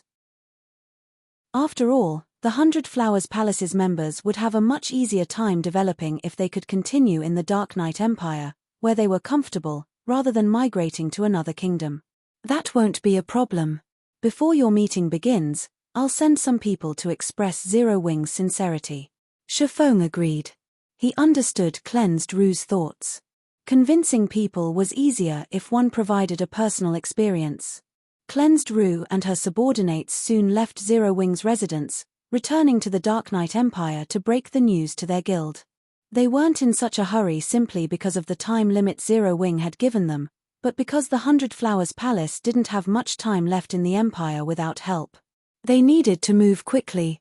After the palace's representatives left, the atmosphere in the guild leader's office relaxed. Stubborn Bone and Remnant Cloud, who had both served as commanders of an adventurer team, couldn't help but turn reverent gazes on Shifeng. Both of their teams had been well-known adventurer teams, but compared to first-rate guilds, they had been insignificant. Yet, they had just witnessed a veteran first-rate guild like the Hundred Flowers Palace submit before Shifeng. Guild leader, although the Hundred Flowers Palace is in a precarious state right now, I'm afraid that Cleansed Rue will have a difficult time persuading the palace's old members with her status as a vice-guild leader. I suggest that we send Fire Dance and the others to visit the guild in the Dark Knight Empire. If they attend the meeting, I'm sure that those old members will agree to the partnership regardless of their personal feelings. If this partnership succeeds, developing in the Dark Knight Empire will become much easier. We won't have to waste a large amount of time and manpower building a foundation from scratch, Yulan offered after Cleansed Rue and her companions had left the residence. Forget it. Fire and the others are still participating in their special training. Let's not interrupt them, Shifeng said, shaking his head. We'll just send Silent and his team. Although Silent Blade, Stubborn Bone, Remnant Cloud, and the others hadn't been members of Zero Wing long, they had grown a lot stronger after training in the Lost Town's extraordinary tower. Shifeng had to admit that the Realms of Truth training was immensely helpful to expert players. Despite the fact that they hadn't yet entered the Realms of Truth, Silent Blade and the others had successfully mastered 1 or 2 advanced combat techniques during their training in the extraordinary tower. With how close they were to reaching the Refinement Realm, their overall combat power could now rival true Refinement Realm experts. Furthermore, Silent Blade and his team were geared in weapons and equipment that even the various superpowers struggled to acquire at this stage of the game. Only superpowers peak experts had a chance of defeating these zero-wing experts. This, Yulan could not help but worry as she looked at Remnant Cloud and the other players standing by Shifeng's side. Although she knew that their combat standards were on par with hers, she was concerned that they wouldn't be enough to fulfill their purpose. Relax. I'll give them something good before they leave. Once the palace's people see it, they'll know what the wisest decision is, Shifeng said, chuckling. He then asked, "How is the material collection I tasked you and Melancholic Smile with coming along? We have done our best to gather as many of the materials you requested. However, the required stock is massive, and every material is incredibly rare. Even after raiding the treasuries in the Starlight Alliance's 2 guild towns, we have barely collected 5 sets of materials," Yulan said. Good. Transfer the materials to White River City's candlelight trading firm immediately. Shifeng was ecstatic to hear the news. Also, notify Melancholic and tell her to gather the people I requested earlier. He had been waiting for this moment for a long time. He could finally craft the Guardian puppet. Chapter 2030 Puppet Production. Chapter 2030 Puppet Production. Starmoon Kingdom, White River City. As Shifeng left the crowded teleportation hall, he sensed that the city's atmosphere had changed. During his last visit, a depressing energy and dense killing intent had fallen over the city. Now, however, excitement almost crackled in the air. Far fewer guild players wandered the city streets, replaced by far more adventurer team players than before.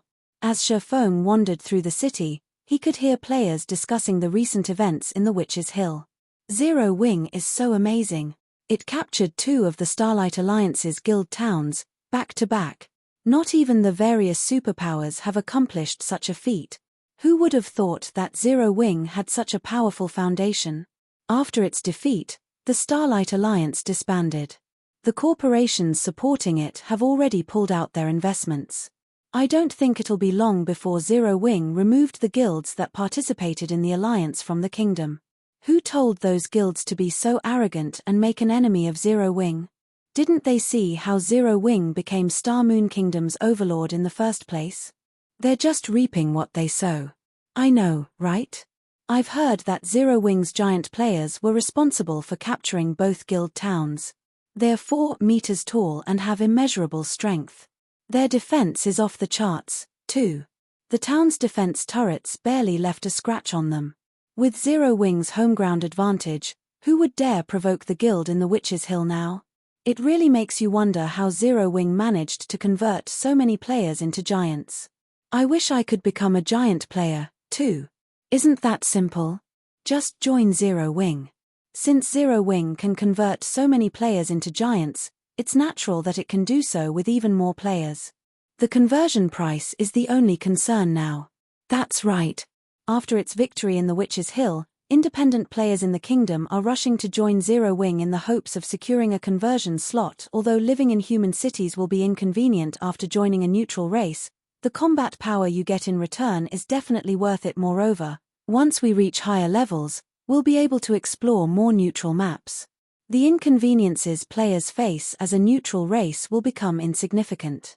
Honestly, it isn't really necessary to join Zero Wing if you want to become a giant. All of the powers in God's domain, aside from those in Starmoon Kingdom, have begun to look into the conversion process due to the performance of Zero Wing's giant players. They all hope to amass their own force of giant experts.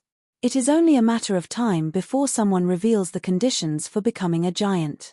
Once they do, even independent players like us will have an opportunity to convert. The independent players on the streets talked about the battle in the Witch's Hill passionately. Their eyes glowed as they discussed Zero Wing's giant players, and many of them wanted to convert. At this point, both independent players and the various powers were eager to become giant players. The era of the giants had officially begun. Seeing this, Shifeng merely smiled as he continued toward the candlelight trading firm. While the giant race was impressively powerful, it also had glaring flaws. These flaws included promotion difficulty. Without a guild's support, even expert players would struggle to reach Tier 3. Shifeng had only chosen to convert 1,000 shield warriors and berserkers into giants due to Zero Wing's precarious position. Normally, he would have only converted players after ensuring that they understood the implications of the process. Of course, these giant players could return to their human state at the cost of a few levels. If they struggled with their Tier 3 promotion quests, they could simply convert back. A few lost levels wouldn't be a problem compared to gaining the giant race's advantages while they were still at Tier 2. Moreover, he could determine the truly talented players among the group by converting them into giants. Before converting, no one would know whether or not they'd be suitable for the race. Once he discovered these talented players, he could grant them the Titan bloodline, reducing their promotion difficulty and allowing them to shine as true giant experts. As for the various large guilds' search into the giant conversion, both Aqua Rose and Yulan had expressed some concerns on the matter. However, Shifeng paid it no mind. It was only a matter of time before the public discovered Thunder Axe City, and he had already activated the teleportation array that led to it. Moreover, players would need some time to complete the conversion quest. If they used the normal method of becoming a giant. Meanwhile, Zero Wing would reap all of the possible benefits from the giant race. It wasn't long before Shifeng reached his destination. When he arrived at the candlelight trading firm, he found that Melancholic Smile had already prepared the necessary manpower and materials to begin the Guardian Puppet's production. Zero Wing urgently needed capable combatants, so it should work on increasing its members' levels and the number of giant players in its employ, but in Shifeng's opinion, producing the Guardian Puppets was more meaningful. In the past, war weapons like the combat puppets were a large part of the reason that the various second- and third-rate guilds had survived the presence of first-rate guilds and superpowers.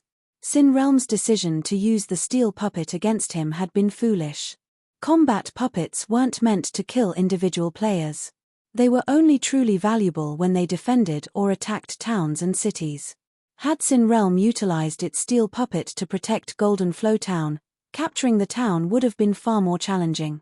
If Sin Realm had used enough combat puppets, Shifeng would have been forced to rely on more than just his giant players. Likewise, if he crafted a certain number of Guardian Puppets, the various superpowers wouldn't be able to threaten Zero Wing.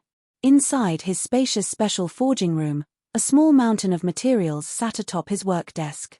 These materials would only be enough to produce one power source for the Guardian Puppet. Let's begin.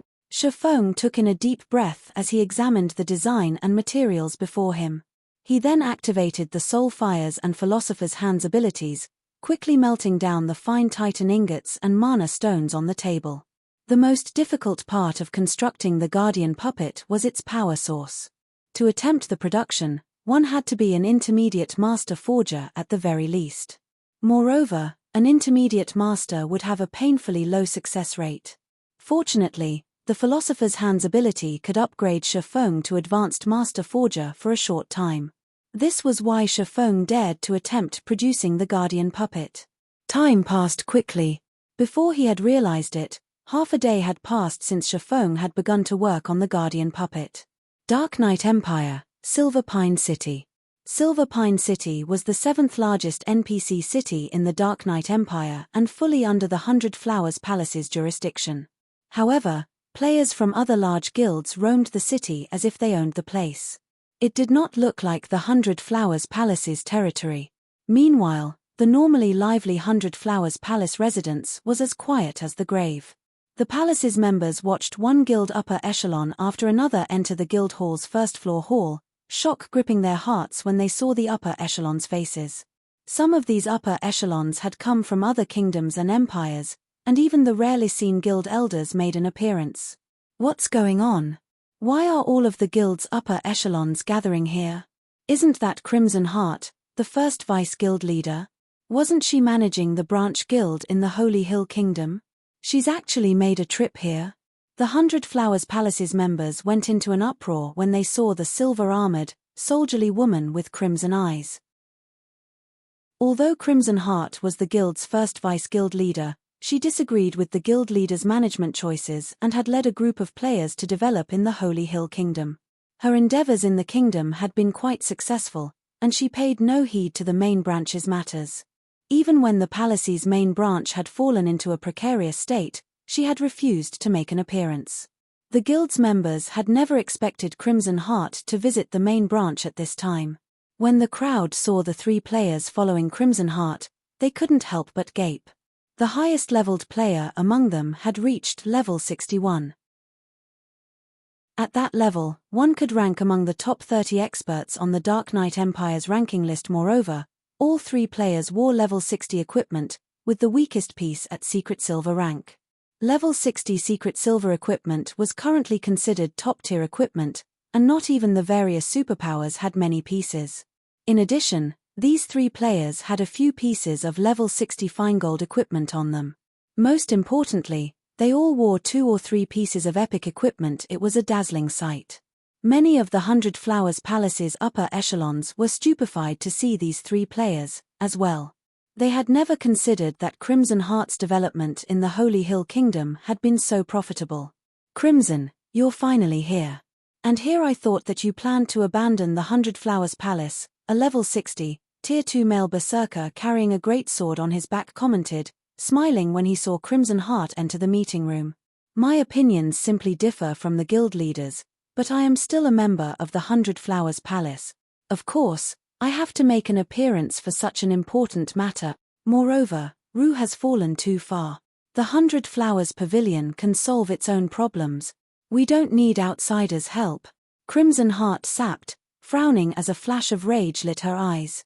As soon as Crimson Heart fell silent, a commotion broke out outside of the meeting room. Shortly after, Cleansed Rue joined the guild's upper echelons with a dozen or so players trailing behind her, all of which wore a 6-winged emblem on their chests. Chapter 2031, Strong Team.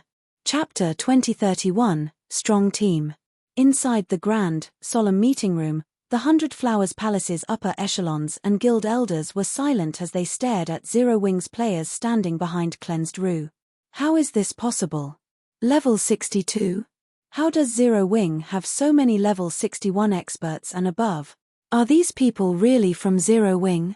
I thought the players Fire Dance and Cola were Zero Wing's peak experts.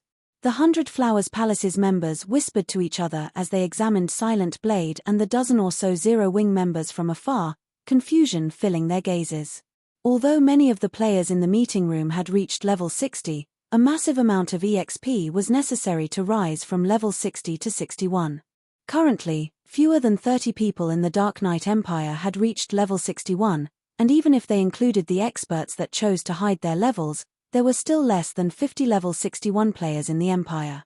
Moreover, most of these players were from the 3 superpowers in the Dark Knight Empire. Yet, the 14 representatives from Zero Wing could make up 1/3 of the Empire's highest-leveled players. Furthermore, 10 of them were level 62. If these Zero Wing members migrated to the Dark Knight Empire, they would instantly monopolize the top 10 positions on the Empire's ranking list. Although a player's level was not proof of strength, the equipment these players wore was at least on par with the equipment the 3 players who accompanied Crimson Heart wore. When these 14 Zero Wing members stood together, their combined aura was significantly stronger than the combined aura of Crimson Heart's 3 subordinates. Even the guild upper echelons felt greatly pressured by this aura, not to mention the guild members outside of the meeting room. It was no wonder why there had been such a commotion beyond the meeting room's doors. So, this is Zero Wing? It is even more powerful than the rumors claim. A hint of surprise flashed across the male berserker's face as he looked at Silent Blade, Stubborn Bone, and the others. He was particularly surprised to see the young man leading Zero Wing's members. Despite having used an advanced identification skill, he couldn't learn any details about him. The only thing he discovered was the young man's name, Yifeng. It seems that Zero Wing isn't all talk. No wonder it dares to meddle in our guild's affairs, Crimson Heart commented as she glanced at Shifeng and the others. Unfortunately, they came for nothing. A guild could not become more powerful by relying on a small number of peak experts. Although Zero Wing had sent a shocking number of peak experts, guilds had to rely on the cooperation of a large force of ordinary expert and elite players when safeguarding its territory. The great sword-carrying berserker nodded in agreement with Crimson Heart's statement. From an outsider's point of view, The 100 Flowers Palace had fallen from its peak. However, that wasn't entirely true. At most, the guild had 2/3 of its previous power. Moreover, that didn't include the forces Crimson Heart had been nurturing in the Holy Hill Kingdom. Her forces alone made up 1/3 of the palace's previous strength. Now that Crimson Heart had returned to the main branch, the guild had, in a way, recovered to its peak. With such strength, the guild would have no problem fending off Starlink's offensive. Starlink's main target, after all, was Unyielding Soul. After a brief discussion among the 100 Flowers Palace's upper echelons, the guild leader, Shadow Flower, finally arrived, marking the meeting's official start. "So, she's Shadow Flower?" Shifeng was a little taken aback when he saw the masked woman sitting in the guild leader's throne. The 100 Flowers Palace was one of the few guilds in the virtual gaming world that favored women over men. Meanwhile, among the multiple guild leaders that had led the 100 Flowers Palace, Shadow Flower had accomplished the most.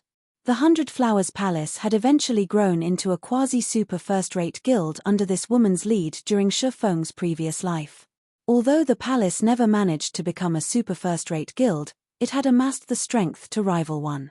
However, Shadow Flower's identity had even been a mystery in the past. She almost never appeared before the public. People only knew of her existence, but no one had ever seen her in person.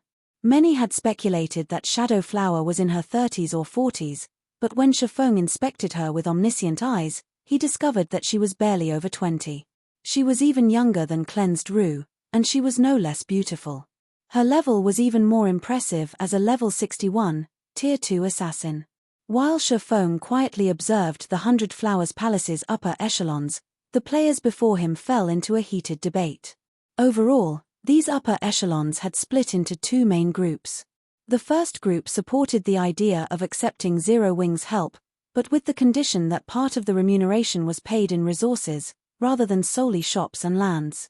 The second group vehemently wanted to refuse Zero Wing's offer since, due to Crimson Heart's return, the 100 Flowers Palace had enough power to stop Starlink's merciless invasion.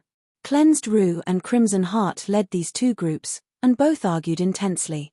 Big Sis Crimson, although Starlink hasn't officially been recognized as a super first-rate guild, it's in no way weaker than actual super first-rate guild.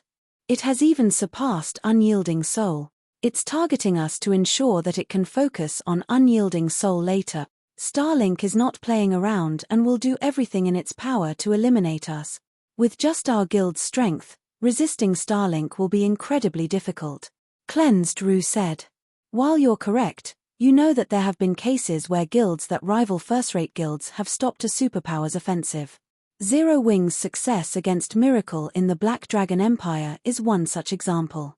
I admit that our guild doesn't have weapons like the basic combat device and magic-breaking crossbows, Crimson Heart said as she shot Shifeng a glance, who currently lounged in a guest seat. Revealing a faint smile, she continued, but we have an absolute advantage when it comes to terrain. We also have a large stock of blood source potions. Replicating Zero Wing's success and chasing Starlink out of our territories isn't necessarily impossible. The blood source potion was a unique berserk potion, which she had the recipe for.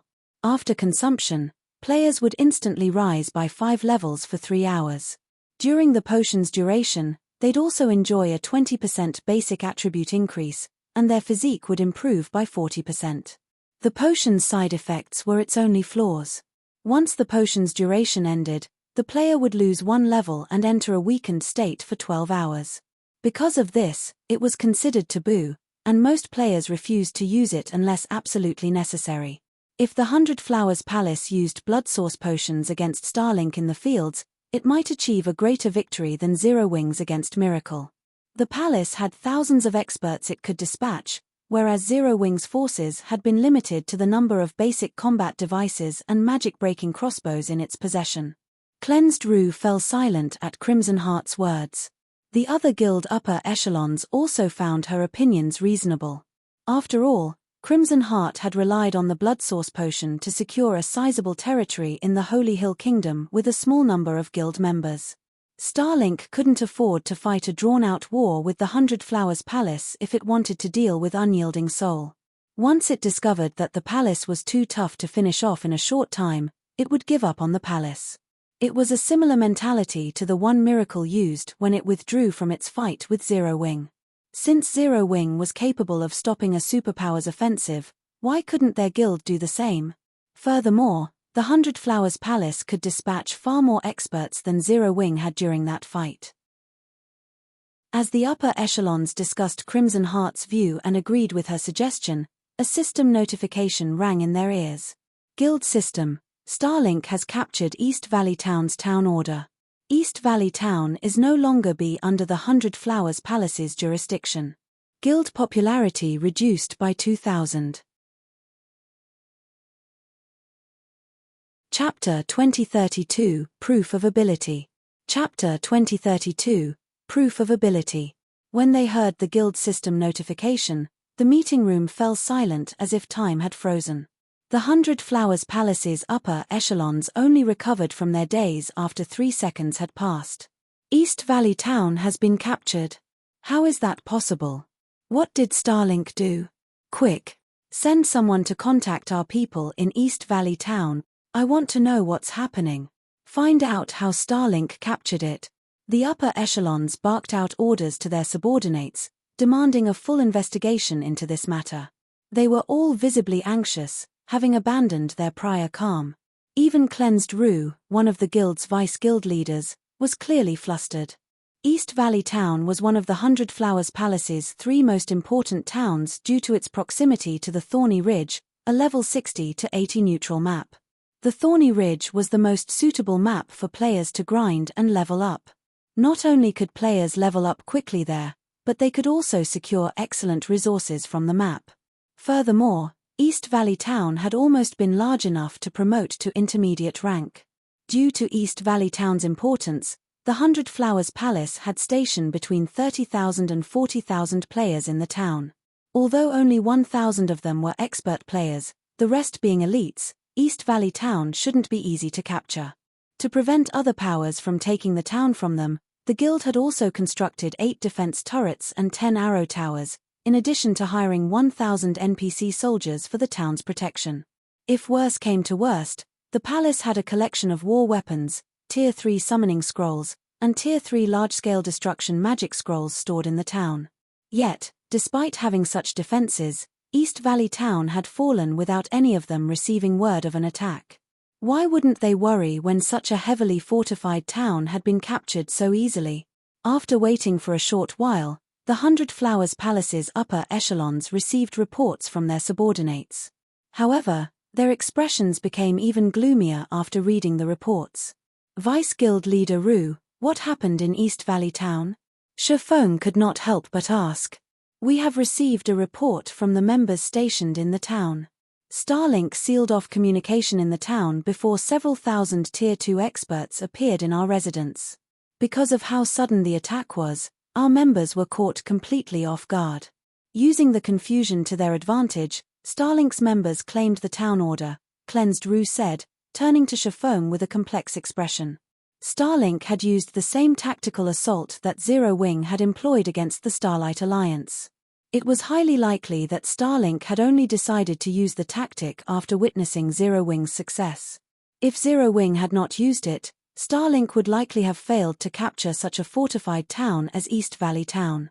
Although this situation impressed upon the palace's upper echelons how truly impressive Zero Wing was, it was also a fact that Zero Wing had indirectly helped Starlink capture one of the palace's fortified towns. This would likely encourage these upper echelons' resentment against Zero Wing. They used our guild's assault tactic. Remnant Cloud and the others, who sat around Shifeng, were stunned. Although they felt as if the 100 Flowers Palace deserved their apology, they were also a little delighted. The 100 Flowers Palace's upper echelons had already stated that they were capable of fending off a superpower in the same way Zero Wing had. However, due to Zero Wing's tactic, the palace had lost one of its most important towns. However, the situation didn't particularly surprise Shifeng. After an adventurer team had used the tactic to destroy a guild town in the past, similar situations had occurred across God's domain. No one could resist the temptation of obtaining a guild town so easily. But using this tactic required one to fulfill certain conditions. The first condition required one to possess sufficiently strong combatants. The second condition involved the ability to transfer a large number of players across long distances. Naturally, the second condition was more difficult to fulfill since the majority of teleportation tools in the game only allowed individual travel. Group teleportation tools, even those that allowed short-distance travel, were extremely rare and valuable, not to mention long-distance, group teleportation tools. Normally, one would require tools like Tier 3 group teleportation scrolls to achieve the feat, but such scrolls were insanely rare, rivaling Tier 4 magic scrolls. They were not easy to come by. This was also why Shifeng treated his 7 Luminaries ring as a divine tool. Its ability to teleport a group of players was already immensely precious, not to mention its other abilities. However, that isn't the most important news right now. Based on the information we gathered during our people's investigations, Starlink Simultaneous dispatched an army to Moon Creek Town, one of our other important bases, Cleansed Rue said. We estimate that the guild has mobilized over 300,000 players for the assault, and it has sealed off communication and all paths to the town. We were only able to learn of its movements through offline means. It was obvious that Starlink was serious about taking Moon Creek Town from the Hundred Flowers Palace. An army of 300,000 elite players was the equivalent of 3/4 of the palace's elite members. With all paths to and from Moon Creek Town blocked, teleportation to the town was impossible, as well. It would take a very long time for the palace to mobilize a force large enough to match Starlink's army. Meanwhile, only around 30,000 players defended the town. By the time the palace's main army arrived, the guild would have likely lost Moon Creek Town. If the Hundred Flowers Palace lost Moon Creek Town as well, the guild would lose all hope of developing in the Dark Knight Empire. The various large guilds relied on their guild towns, which were usually constructed in high-resource maps, to obtain leveling resources and funds. Without any guild towns, a guild would stagnate. Guild leader, what should we do? It'll likely take an hour or two to gather 100,000 elite members right now, and we'll need another 4 or 5 hours to reach Moon Creek Town. With Moon Creek Town's defenses, I'm afraid it won't last that long. Don't forget, Starlink has set up blockades on the paths to Moon Creek Town. Getting through those blockades will likely take as much time as actually traveling to the town. How are we supposed to send reinforcements, in that case? We've already lost East Valley Town. If we lose Moon Creek Town as well, we'll have no choice but to leave the Empire. All of the palace's upper echelons anxiously voiced their opinions, one after another. They had never expected Starlink to launch such a fierce offensive. Rather than facing their guild in the field, Starlink had directly assaulted their guild's vital points. All we can do is organize a small force of experts to break through Starlink's blockades. I have blood source potions with me. If we can get these potions to Moon Creek Town, we can fortify the town's defenses. We should be able to buy enough time for the main army to arrive, Crimson Heart declared. Currently, there are 2 paths that will allow us to reach the town quickly, but trying to break through a single front will be quite dangerous since both paths are relatively close to each other. The Starlink members stationed at the blockades will easily be able to provide each other reinforcements. Hence, I suggest that we try both paths. We'll use one force as bait while the other tries to deliver the blood source potions to Moon Creek Town. Rue, you insisted that we ally with Zero Wing, correct? Then, let's see Zero Wing's strength. If Zero Wing can't even help us with this operation, then the guild isn't strong enough to stop Starlink. This. Cleansed Rue couldn't help but turn to Shifeng with an awkward expression. She had merely invited Zero Wing's experts to this meeting to show off its strength to her guild's upper echelons.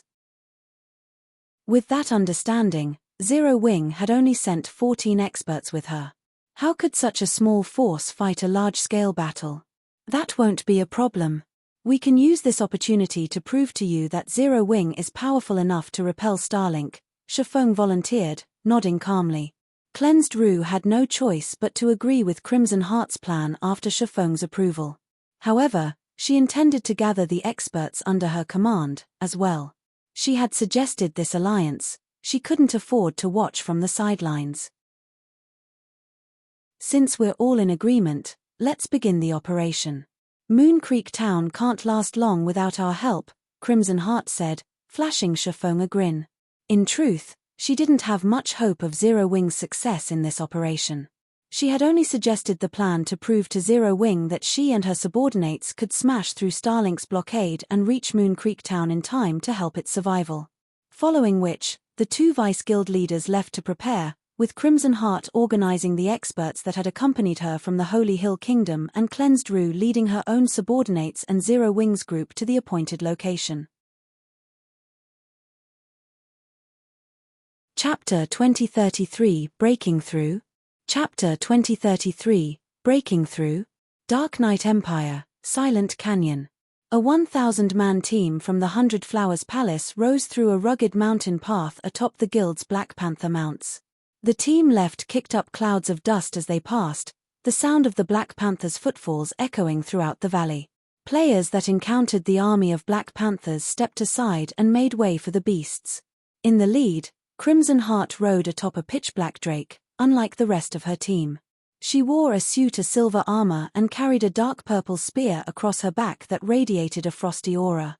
Holding her mount's reins in one hand, she looked like a heroic Valkyrie riding into battle. Independent players who saw her were awestruck, and many unconsciously followed the army of Black Panthers in hopes of catching another glimpse of Crimson Heart. Who is she? Since when has the 100 Flowers Palace had a member like that? She feels so powerful. I only caught a glimpse, but I can't help my desire to submit to her. You're new to the Dark Knight Empire, so it isn't unusual that you haven't heard of her. She's the 100 Flowers Palace's first Vice Guild leader. With her strength alone, she established a branch guild in the Holy Hill Kingdom and developed it into one of the kingdom's 2 overlords in a short time. She's strongly opposed to entering her name on the God's Domain expert list, so the secret pavilion ended up giving her the title Shadow Spear. She's even stronger than the 100 Flowers Palace's Frostflame goddess, Cleansed Rue. A title from the secret pavilion? Amazing. That's not all. The Dark Cloud Legion under her command is frighteningly strong. The Legion once defeated an army of tens of thousands of elite and expert players in the Holy Hill Kingdom. The Legion isn't any weaker than Superpow's trump card legions. I've heard that Starlink has blocked off all paths to Moon Creek Town and intends to lay siege. She probably plans to reinforce the town by crossing the Silent Canyon. A siege battle? I have only seen siege battles in videos. Why don't we follow her and watch? The battle between Starlink and the 100 Flowers Palace is definitely going to be an interesting show. You're right. We don't get many chances to watch siege battles in person.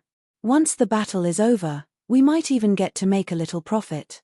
The independent players quietly discussed the situation as they watched the Dark Cloud Legion dash by. Although Starlink's siege on Moon Creek Town had been a tight secret, it was very difficult to keep the assault under wraps when mobilizing such a large force. As some experts watched the imposing Dark Cloud Legion ride by, they began to grow even more interested in the upcoming battle. Unable to help themselves, they climbed on their mounts and chased after Crimson Heart and her team. Big Sis Crimson, quite a few players are following us. Should we deal with them? A female assassin with a devilish body asked Crimson Heart as she glanced at the players behind the team. Ignore them. With the commotion we're causing, hiding our actions is impossible. Let them tail after us, Crimson Heart said, shaking her head. Any news on the Starlink forces blocking this path? A report just came in. According to our scouts, Starlink has dispatched particularly powerful forces to guard the 2 shortest paths to the town. The guild must have guessed that we'd focus on these paths, so it sent 2 vice guild leaders, each with an army of 15,000 elite and expert players, to block the paths, the female assassin replied grimly. Starlink was a new guild that had only established after God's Domain had launched.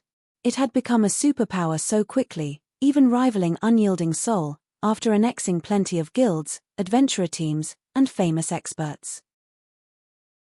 Meanwhile, Starlink's vice guild leaders had either been guild leaders of first-rate guilds or commanders of top adventurer teams. They were all famous experts that had shaken the virtual gaming world in the past. Not only were these players incredibly strong as individuals, but they also had a large number of capable experts under their command. Otherwise, they wouldn't have qualified for the positions as Starlink's vice-guild leaders. Since Starlink had sent 2 of its vice-guild leaders to guard the 2 closest paths, breaking through would be even more difficult. Crimson Heart couldn't help her frown. Although she had expected Starlink to establish a tight blockade, she hadn't expected this much trouble. She then asked, "Do you know who the vice-guild leaders are?" After taking a deep breath, the assassin replied in a soft, serious tone, "Starlink's 7th vice-guild leader, Desert Tiger, is guarding the path we're on now. He has earned the title 100-Fist Tiger. The other path is guarded by Starlink's recently promoted 4th vice-guild leader, 3 kills. 3 kills. He actually joined Starlink. How did Starlink manage to recruit him? I thought he decided to retire a long time ago." Crimson Heart's expression darkened when she heard the name 3 kills. Ordinary players might not know the name, but as an upper echelon of a first-rate guild, Crimson Heart was quite familiar with 3 kills. The name had once shaken the virtual gaming world's apex over a dozen years ago. 3 kills had been the guild leader of the super guild, Jormungandr. He had been one of the only geniuses that appeared in the guild once a decade. However, for some unknown reason, 3 kills had announced his retirement one day, leaving the virtual gaming world alongside a large group of experts. Less than 5 years later, Jormungandr had disbanded and faded from the virtual gaming world, and other super guilds and super first-rate guilds had poached its abandoned members. However, when 3 kills had led the guild, Jormungandr had nearly become one of the top 4 super guilds in the virtual gaming world. We don't know the exact reason, but we're certain that this player is the real 3 kills, the female assassin said, shuddering. Ordinary players would assume that a super guild's guild leader only played a management role in the guild, but Crimson Heart, a first-rate guild's upper echelon, knew that the position was proof of one's strength in super guilds. With a big shot like 3 kills defending the blockade, why wouldn't she shudder in fear? "Hopefully, Zero Wing can buy us some time," Crimson Heart said as she examined the map. "Let's increase our speed. We need to break through the blockade before Zero Wing clashes with 3 kills." She had planned to show off the 100 Flowers Palace's strength to Zero Wing in this operation, proving that the palace was no weaker than Zero Wing, perhaps even stronger. Once Zero Wing realized its inferior position, it would give up on trying to lay claim to the palace's shops and lands. However, she had lost her previous certainty. Even a super first-rate guild would likely struggle to get past a blockade led by 3 kills, not to mention Zero Wing. Right now, she needed to put as much distance between her team and 3 kills as possible before he annihilated Zero Wing's small force. If she had to fight both Desert Tiger and 3 kills at once, she'd never reach Moon Creek Town. Following which, Crimson Heart and the Dark Cloud Legion members increased their pace to reach Starlink's blockade before the agreed-upon time. Meanwhile, on another path through the Silent Canyon, Cleansed Rue's group had arrived a short distance away from Starlink's blockade. "Elder Yi Feng, the situation has changed. I've just received a report stating that 3 kills is leading the force ahead.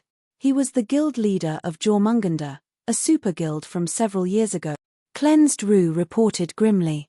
"Breaking past them is no longer possible here. However, I'm hoping that you can help me delay 3 kills for some time. If we can hold him off for 4 or 5 minutes, it will be enough." "I see. I understand, but since we've agreed to prove Zero Wing's ability to resist Starlink to the 100 Flowers Palace, we cannot go back on our word. Zero Wing would become a laughingstock among the other guilds if we did. We'll make sure you and your team make it to Moon Creek Town," Shifeng calmly declared. 3 kills is a monster of an expert. "Do you really think that you can break through his blockade?" a Tier 2 female cleric from the 100 Flowers Palace asked when she heard Shifeng's confident tone. "If the path is only guarded by one monster like him, we shouldn't have any issues," Shifeng said after giving the matter some thought. "Big Sis Rue, this person is insane," the female cleric whispered to her leader, flabbergasted. She very nearly failed to control herself and shot Shifeng a disdainful look. Zero Wing had only sent them 14 players. Although the narrow mountain terrain didn't allow large-scale combat, only suitable for a small number of players to fight each other at a time, getting past a force of 15,000 elite and expert players with such a small force would be nigh impossible. Furthermore, Starlink's force was led by the former guild leader of a super guild. The female cleric sent a hopeful glance at Remnant Cloud and his companions behind Shifeng. She hoped that they would stop such a mentally disturbed leader, but when she saw one of Zero Wing's members open their mouth, assuming that they would indeed dissuade Shifeng. "Boss Feng, can you leave 3 kills to me?" Chapter 2034, Beyond Salvation. Chapter 2034, Beyond Salvation. Even Shifeng was shocked into turning toward Seven Light, the player who asked to face 3 kills. Seven Light was very young, and he hadn't come into contact with virtual reality games until recently. In fact, God's Domain was the first virtual reality game he had ever played. However, his talent was the real deal. Although he had only joined Zero Wing recently, his talent for combat had helped him rise through the guild's ranks to its main force through the guild's monthly ranking competition. Seven Light had also gained more inspiration and strength from his training in the Extraordinary Tower than any of his comrades. Shifeng had to admit that the youth was worthy of the title Arclight Sword Emperor, the title he had wielded during Shifeng's previous life. Although Seven Light had yet to enter the realms of truth, he had unexpectedly entered the realms of refinement during his training, becoming one of Zero Wing's few refinement realm experts. "All right, I'll leave him to you." Seeing the fighting spirit in Seven Light's eyes, Shifeng could see that he truly wanted to test his newfound strength. Although Seven Light had only reached the refinement realm, which wouldn't be significant in a superpower, he also wore the level 60 Demonkin set equipment he had obtained after slaying the Demonkin King. Shifeng had awarded Seven Light the set equipment after he had entered the refinement realm. Rather, only refinement realm experts qualified to utilize the set. Giving the equipment to an ordinary expert would be a waste. This was also the reason that Shifeng had only distributed the level 60 secret silver equipment to the players who had participated in the Demonkin King raid, while he had stored the fine gold and dark gold equipment in the guild warehouse. Seven Light currently wore the level 60 dark gold ranked Demonkin chestpiece and boots, while the pants, gloves, helmet, and braces were fine gold ranked set pieces. Despite the difference in quality, the combination still activated the Demonkin set's 6-piece set effects. The Demonkin set's effects were no weaker than Cola's Scorching Wind set. However, since the Scorching Wind set was level 70 equipment, its basic attribute bonuses were far higher than the level 60 Demonkin set. They were 2 of the best set equipment available in the game right now. Understood. I swear I will complete this mission. Seven Light could not help his growing excitement when Shifeng agreed to his request. After listening to the conversation between Shifeng and Seven Light, the Tier 2 female cleric nearby rolled her eyes at Zero Wing's members. Now, she looked at the players as if they were psychopaths. Their opponent had once been a super guild's guild leader, a legendary existence in the virtual gaming world, yet Shifeng and Seven Light spoke as if 3 kills was some common monster that could easily be defeated. Big Sis Rue, the Tier 2 cleric, could not help but tug on Cleansed Rue's sleeve in a plead for comfort. She hoped that Cleansed Rue would be able to dissuade these lunatics. Cleansed Rue could only sigh in response, expressing her agreement. However, she found it natural that Zero Wing's members knew nothing of 3 kills. After all, Zero Wing was a relatively new guild, so it was ignorant about many things regarding the virtual gaming world's hierarchy. Furthermore, 3 kills had retired over a decade ago. After all was said and done, she had been responsible for inviting Zero Wing's members here, and since they wanted to smash through the blockade, how could she demand they sacrifice themselves to simply buy some time instead? Vice Guild Leader Rue, it's almost time. Should we set off? Shifeng asked as he turned to Cleansed Rue. Are we not going to discuss our plan for getting past the blockade? Cleansed Rue asked, giving Shifeng a strange look. Aside from Zero Wing's 14 members, she had brought with her more than 900 experts from the 100 Flowers Palace to help their operation. Although she recognized Shifeng and his companion's strength, they were, at best, as powerful as ordinary peak experts. They should be far weaker than a superpower's peak experts. If they did not plan this operation properly, the enemy ranged experts would likely bombard them to smithereens before they could reach the blockade. Moreover, the defenders had the advantage with how narrow the terrain was. Even a 10,000-strong army could easily hold back several tens of thousands of players for a long time, much less their team of 1,000 players. Right. We need to come up with a plan. Realization dawned on Shifeng. Shifeng's reaction rendered the 100 Flowers Palace members speechless. They hadn't dreamed that Zero Wing would have an upper echelon that lacked such common sense. I'll explain what I have in mind, then. After giving the matter some thought, Shifeng said, later, my team and I will spearhead the charge.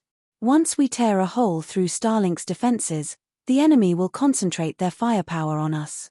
Catch up with us the moment you see an opening, and try to avoid fighting the enemy as much as possible. We are severely outnumbered, after all.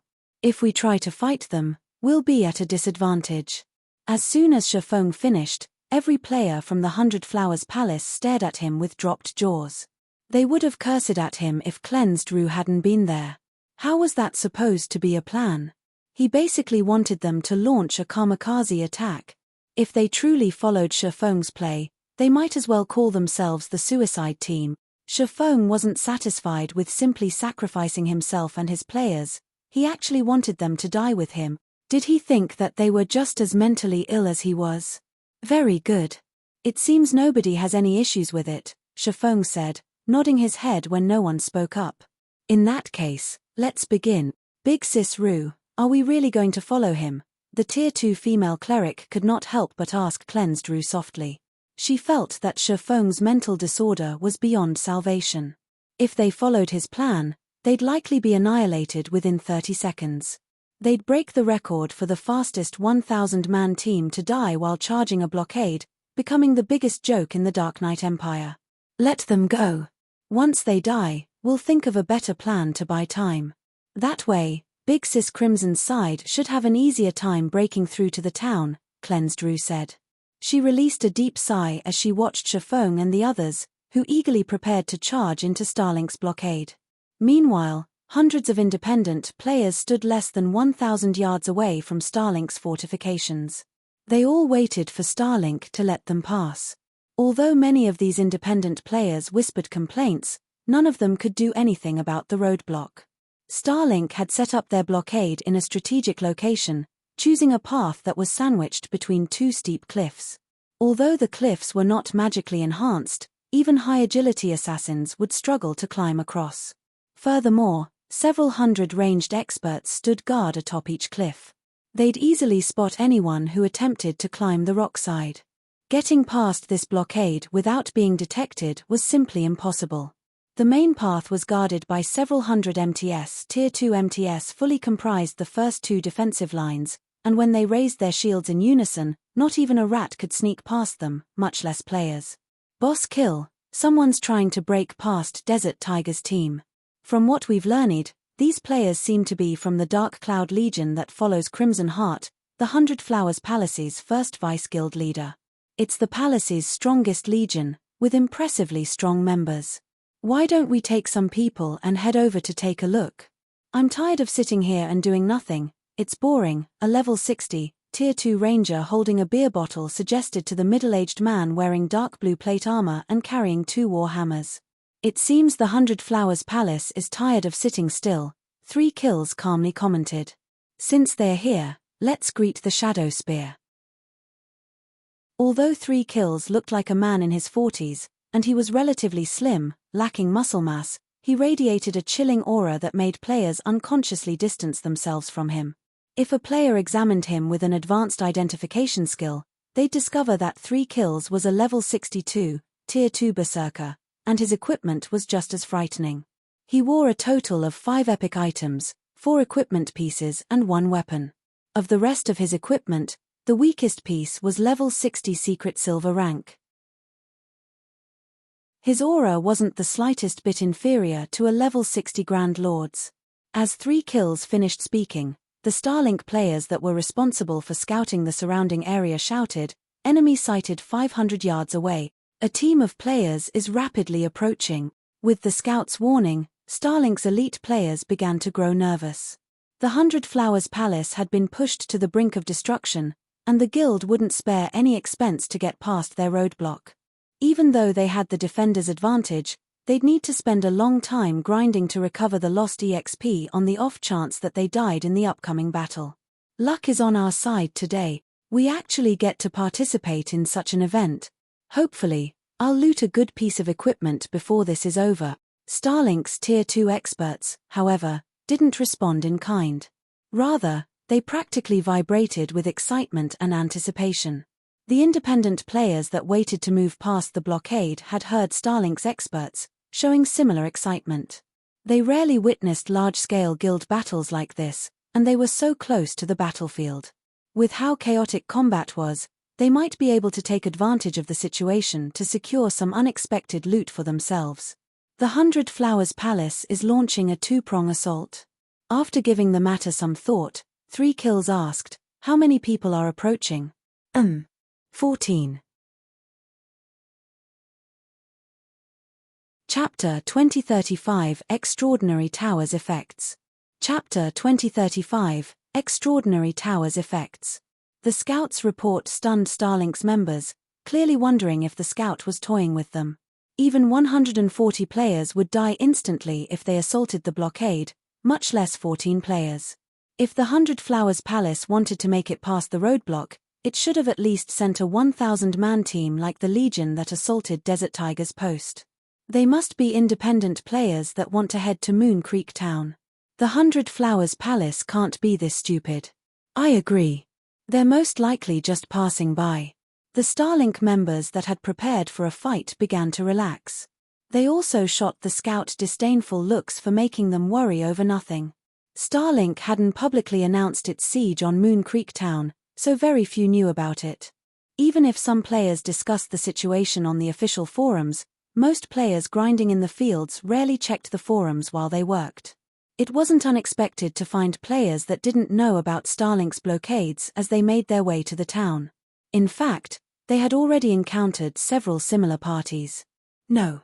These players are different. They're all wearing black cloaks, and I can't tell who they are. Moreover, their movement speed is extremely high. The man leading the charge is also riding an extraordinary mount. The mount is around 5 meters tall. It should be a secret silver rank or higher. They're definitely not ordinary players, the Scout hurriedly explained. Although mounts had already become popular among ordinary players, bronze rank and higher were still incredibly rare.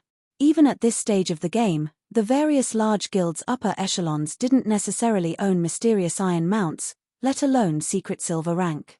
That's interesting. Everyone, get ready. We'll see what they intend to do, 3 Kills commanded, deciding to take the situation seriously after hearing the Scout's explanation. As the Scout had said, ordinary players weren't capable of obtaining a secret silver mount. Even 3 Kills had only recently secured a secret silver mount. When they heard 3 Kills command, Starlink's members began to prepare for combat. After a short moment, a dozen or so figures appeared on the narrow mountain path. Each of them wore a black cloak, preventing anyone from determining whether they were independent or guild players. However, as the Scout had claimed, these players rode extraordinary mounts. The movement speed was far greater than common rank mounts, at least as fast as bronze rank dash. Incoming players, listen up. Starlink has closed down this road. Dismount immediately and maintain a 100-yard distance. We'll kill any who resist. One of Starlink's members shouted a warning once the strangers were nearly 100 yards from the blockade. But despite the warning, these intruders maintained their speed, continuing their approach. Didn't they hear Starlink's warning? They had to. I've even farther from the blockade, and I heard it clearly. How could they not hear the warning? Do they plan to charge through the blockade? That shouldn't be the case, right? That's Starlink we're talking about. Such a small force isn't even a warm-up for Starlink's members. The hundreds of independent players waiting by the roadside were astonished as they watched the dozen or so figures run towards the blockade without any hesitation. When the cloaked figures were less than 70 yards from the blockade, another Starlink scout shouted, "A 1,000-man team from the 100 Flowers Palace has appeared 500 yards away. They are slowly approaching our location. Is this first group acting as bait?" The Tier 2 Ranger, Mountain Passenger, wondered aloud after taking a swig of his beer. A cold glint flashed in his eyes as he watched the dozen or so mounted figures, saying, "Boss, it seems the 100 Flowers Palace has seriously underestimated us. Can I go ahead and eliminate those riders by myself?" "Forget it. I'm sure this team is simply here to delay us, ensuring that the team on Desert Tigers Road can make it to Moon Creek Town," Tranquil said, shaking his head. Smiling, he continued, "Since that is the case, take a team of 3,000 and reinforce Desert Tigers' forces. As for this bait, we'll leave them to Tyrant." "Understood," Mountain Passenger replied as realization dawned on him. As a first-rate guild, the 100 Flowers Palace had ways of learning about their movements. Information gathering was one of a first-rate guild's foundational abilities. Once the palace had discovered their intentions, it would realize that breaking past Starlink's forces would be impossible on this path. Hence, they intended to send wave after wave of a dozen or so players at the blockade, buying time for the palace's Dark Cloud Legion to force its way past the other blockade. Unfortunately, 3 kills was the palace's opponent this time. If he hadn't been there, its ploy might have been successful. "We don't need to waste time on these suicidal bastards. All ranged players, attack together," 3 kills commanded as he glanced at Shifeng and the other Zero-Wing players. The several hundred ranged players atop the cliffs on both sides of the road began to prepare their attacks. However, just before these players could launch their attacks, a massive, silver magic array appeared above them, covering a 500-yard radius. Pitch-black smoke flowed out of the array, and the Starlink members who were about to use their skills and spells found themselves silenced. An AoE silence. Mountain Passenger stared at the black smoke, stunned. AoE silencing skills and spells were extremely rare in God's domain. A Tier 3 AoE silencing scroll's value could even rival that of a Tier 4 magic scroll, both treasured in any guild. Naturally, skills and tools that could employ an AoE silence were far more valuable, and one would need more than just tens of thousands of gold to purchase one. Yet, for the sake of its bait, the 100 Flowers Palace had used such a trump card. It was insanely extravagant. A futile struggle. Do they think silencing us will change anything? Everyone, use normal attacks. 3 kills calmly commanded, unfazed by the AoE silence effect. The debuff would be crucial in a team fight. Starlink still had an overwhelming numerical advantage. A single normal attack might not pose much of a threat to these trespassers, but several hundred at the same time would. Furthermore, their ranged players had the high ground. These 14 players would find their attacks difficult to dodge. Hearing 3 kills command, his teammates calmed down and used normal attacks against Shifeng's group. Hundreds of arrows rained down on Zero-Wing's members. But after a second, Starlink's players were stupefied. The 14 players moved through the arrows as if strolling through their own backyards. None of the arrows touched them.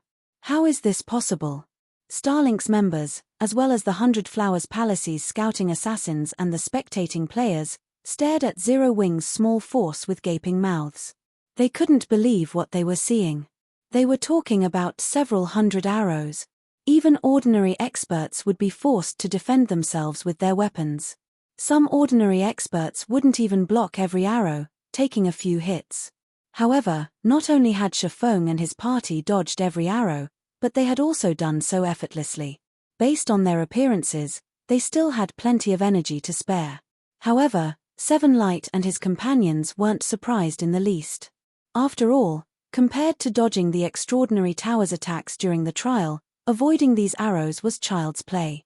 Not only were the arrows much slower, but their attack trajectories remained unchanged, as well. Players that could reach the 150-yard mark in the first floor trial could easily avoid these arrows, not to mention Seven Light and his teammates, who had reached the 100-yard mark. Meanwhile, after Starlink's rangers launched several volleys of arrows, Seven Light, Remnant Cloud, Stubborn Bone, Graceful Moon, Silent Blade, and the other Zero-Wing experts finally arrived before the blockade's defensive line. The level 58 to 60, Tier 2 Shield Warriors and Guardian Knights that made up the first defensive line had already raised their shields, forming an unshakable steel wall. But when Seven Light and his comrades reached them, they plowed through the wall without hesitation. They did not even pause to find attack opportunities or target the MTS with weaker equipment. Omni slash, whirlwind slash, savage charge, boom, boom, boom dash. Like a powerful cannon blast, Zero Wings players forced a hole through the steel wall almost instantly. Dozens of Starlink's shield warriors and guardian knights were sent flying, crashing into the players at the rear. Not a single Starlink player could be found within 15 yards of the Zero Wing party. Chapter 2036 – Successive Breakthroughs. Chapter 2036 – Successive Breakthroughs.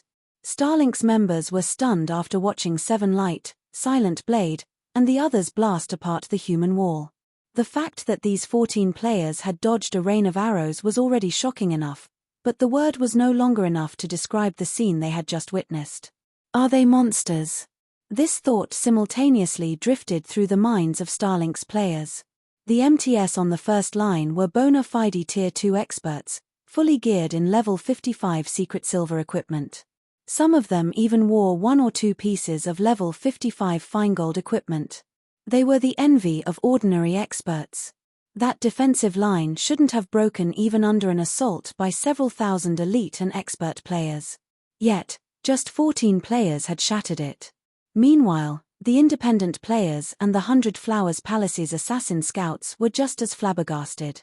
Not only had Zero Wings party broken past Starlink's defensive lines, but they had also sent the Tier 2 MTS flying over a dozen yards away. Their strength was beyond common sense. However, after a short moment of silence, Starlink's experts recovered from their shock and promptly reinforced the second defensive line while the guild's ranged players provided cover fire. Now, Starlink's members wouldn't dare look down on Seven Light and his party. Only, their changed attitude didn't faze Zero Wings players. Although Starlink's expert players were well equipped, Seven Light and the others were far beyond that. The weakest piece of equipment among them was level 60 secret silver rank, while most of their equipment consisted of level 60 fine gold and dark gold equipment. Their basic attributes far surpassed those of Starlink's experts. Furthermore, due to their Tier 2 skills and spells enhancing their combat power, they increased the gap between themselves and Starlink's standards. The difference between them was like the difference between an expert and an ordinary player. Zero Wings players sent one Starlink member after another flying. Starlink's Tier 1 players couldn't even put up a fight as Seven Light and his companion's skills and spells killed them instantly. Without the help of their skills, the guild's Tier 2 experts only survived a few blows before they, too, fell. In less than 10 seconds, Starlink's second defensive line had shattered. Unlike the initial charge, however, Seven Light and his party left corpses in their path. Am I dreaming? Are those people really players?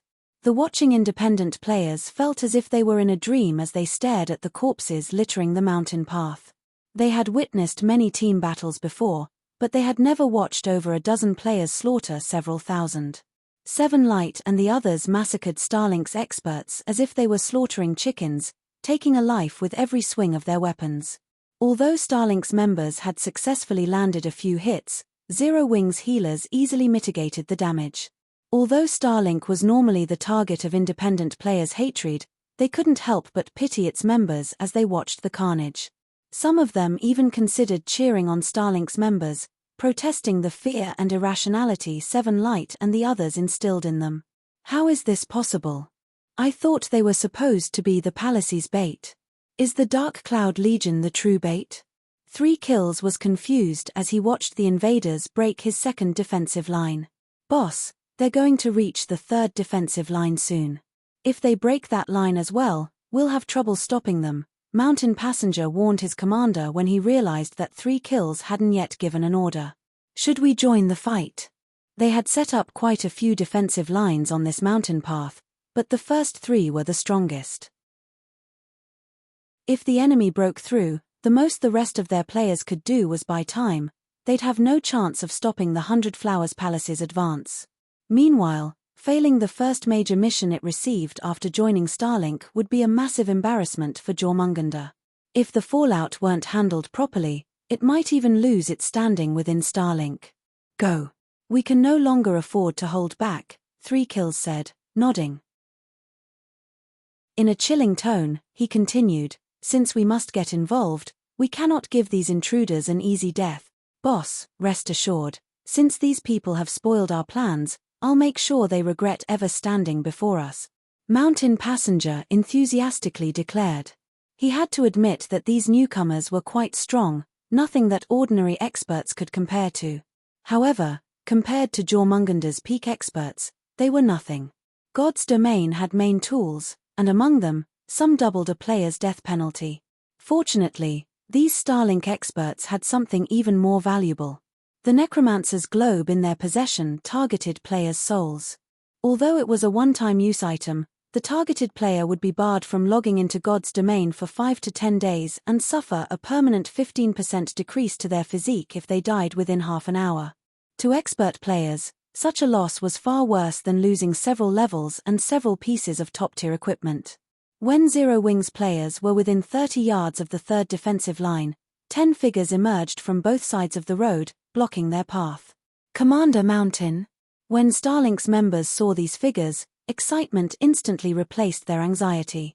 All 10 players were peak experts within the guild, existences that ordinary players like themselves had no hope of comparing to. Every one of them was a monster capable of single-handedly eliminating several hundred ordinary experts. Although Seven Light and the others wielded frightening strength, they were no match for Mountain Passenger's group.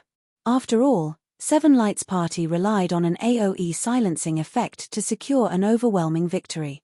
Without it, the first defensive line would have stopped these players. Starlink's peak experts. When Seven Light and his comrades saw these 10 players, they knew that these experts were on an entirely different level than the players they had faced thus far. Every one of them radiated a boundless killing intent, and the weakest piece of equipment on them was level 55 fine gold rank, with quite a few pieces being level 60 secret silver rank. Moreover, some of them wore epic equipment in terms of equipment. These 10 peak experts could almost rival their own. I'm truly surprised that you managed to break past 2 defensive lines without stopping, but now that our boss has allowed us to take action, your advanced stops here. Mountain Passenger said, chuckling as he observed Seven Light and the others. I had wanted to toy with you, but since you've made such a huge mess, we need to put on a show for the Dark Knight Empire. So, I'll have to ask you to struggle as much as you can. After saying so, Mountain Passenger waved a hand. Immediately, the 9 players around him began to move. The leading ranger then removed the ancient, pitch-black bow that hung over a shoulder and pulled back its string. Since you're hiding so far away, I'll start with you. Mountain Passenger said with a sneer. 3 streaks of black light then flew toward Shafong, who stood the farthest away from the third defensive line. Advanced combat technique, triple moon strike. It seemed as if Mountain Passenger had only fired 3 normal arrows, but in reality, he had launched 6, each arrow moving in tight pairs. When they struck, their hits would contain at least 60% more strength that the ranger possessed. Not even Tier 2 MTS of the same combat standards could stop his attack. However, when these 3 streaks of light clashed with Shafong's killing ray, they stopped as if they had crashed into an adamantine wall. The arrows crumbled under their own power instantly, their remains scattering across the ground before Shafong. Chapter 2037 Whimsical Battle. Chapter 2037 Whimsical Battle. He blocked it. Mountain Passenger stared at the remnants of his arrows in astonishment. He wasn't the only one surprised by the outcome. The other 9 members of 3 Kills' personal security team were also stunned. Most of Starlink's members might not know about Mountain Passage's triple moonstrike, but as long-term friends, they were aware of how powerful the combat technique was. Not even they dared to intercept the move directly. Not only would they suffer grievous injuries by doing so, but it would also force them to reveal holes in their defenses. Yet, Shafong had neutralized the technique effortlessly. For a moment, they wondered if their eyes had played a trick on them, and Mountain Passage had simply used an ordinary attack, not truly employing a combat technique. Not bad. While it looks like a normal attack, it's actually an advanced combat technique that can end a life if one's not careful. No wonder why you were so confident, Shafong praised, chuckling at the distant Mountain Passenger. Mountain Passage wasn't pleased to receive Shifeng's praise, but humiliated, giving the swordsman an intensely frosty expression. As one of Jormungander's peak experts, he had been quite famous in the virtual gaming world for over a decade. He felt humiliated and displeased to receive such an evaluation from an unknown junior, who was still in his early 20s. You have a big mouth for someone so young. You merely relied on your high strength to block one of my moves. I'll show you what a true expert is. Mountain Passenger bellowed as he readied his bow. Show! Show! Show! One streak of black light after another flew toward Shifeng. Although each attack carried Mountain Passenger's normal strength, the ranger had launched a large number of attacks simultaneously, his arrows raining down on Shifeng without pause. Advanced Combat Technique, Storm Barrage. Unlike Triple Moonstrike, Storm Barrage didn't rely on overwhelming power to destroy the target, rather, it relied on a continuous stream of attacks to suppress and whittle down the target. Mountain Passenger had created the Advanced Combat Technique specifically to counter strength-based players. While the ranger fired his arrows, Seven Light and the other Zero Wing members shifted their gazes to Shifeng. What? Are you thinking of helping him? If that's the case, I've got some bad news for you. You won't get past me. Tyrant Dragon, a level 61, Tier 2 Berserker and another member of 3 Kills personal security team, chuckled at Seven Light and the others. You can only blame that kid for provoking the wrong person. He might have lived a while longer, but now, no one can save him. Help! Giving Tyrant Dragon a curious look, Seven Light asked, why would we try to help him? You don't realize why he needs help. You guys are really looking down on Mountain Passenger. Tyrant Dragon could not help but laugh at Seven Light's response.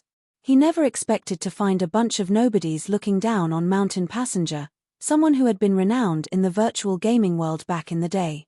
Mountain is quite strong. If he hadn't been keeping such a low profile, he could have easily ranked among the top 100 on the God's Domains experts list.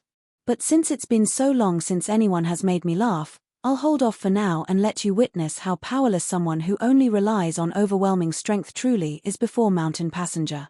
This lesson will benefit you all. As soon as Tyrant Dragon finished speaking, more of Mountain Passenger's arrows rained down on Shifeng. Not only were these arrows incredibly fast, but they'd also collide while in mid-flight, altering their attack trajectories. The complexity of Mountain Passenger's attacks was on an entirely different level than the rangers who guarded the mountain path. However, despite the arrows descending, he simply and leisurely walked toward the ranger. As if they were deliberately avoiding Shifeng, none of the falling arrows touched him. Although some of the arrows looked as if they'd find their mark, a blue light would flash before Shifeng, deflecting the arrows and sending them to crash into other arrows. Like the domino effect, these arrows would then collide with other arrows. Eventually, every arrow that might have struck Shifeng landed at his feet. Am I dreaming? Every player watching the battle was stupefied by the scene. Although they had considered the possibility of Shifeng avoiding the arrows or using a skill to block them, they had never imagined that a player could counter a rain-like attack method using nothing more than normal attacks. Not even domain realm experts would necessarily succeed, let alone peak experts. Storm Barrage consumed a lot of stamina, so Mountain Passenger was forced to stop after a little more than 10 seconds of using the technique. Now, when he looked at Shifeng, who stood less than 20 yards away, he did so with an expression that was tenser than ever before. Although he didn't want to admit it, Shifeng's performance wasn't anything like his previous feat. The swordsman had relied on brute force to counter his Triple Moonstrike, but now, he relied entirely on combat techniques. Although I don't know why you would think that I'm not a real expert or why you chose to attack me first, I'd like to know if it's my turn to attack now? Shifeng asked Mountain Passenger with a lackluster expression. The moment Shifeng finished his question, Mountain Passenger felt an unprecedented pressure weigh down on him. He immediately realized that Shifeng wasn't just some player with nothing but basic attributes, but someone with combat standards that could rival, or surpass, his own. Upon realizing this fact, Mountain Passenger pushed his 5 senses to their limits and focused all of his attention on Shifeng.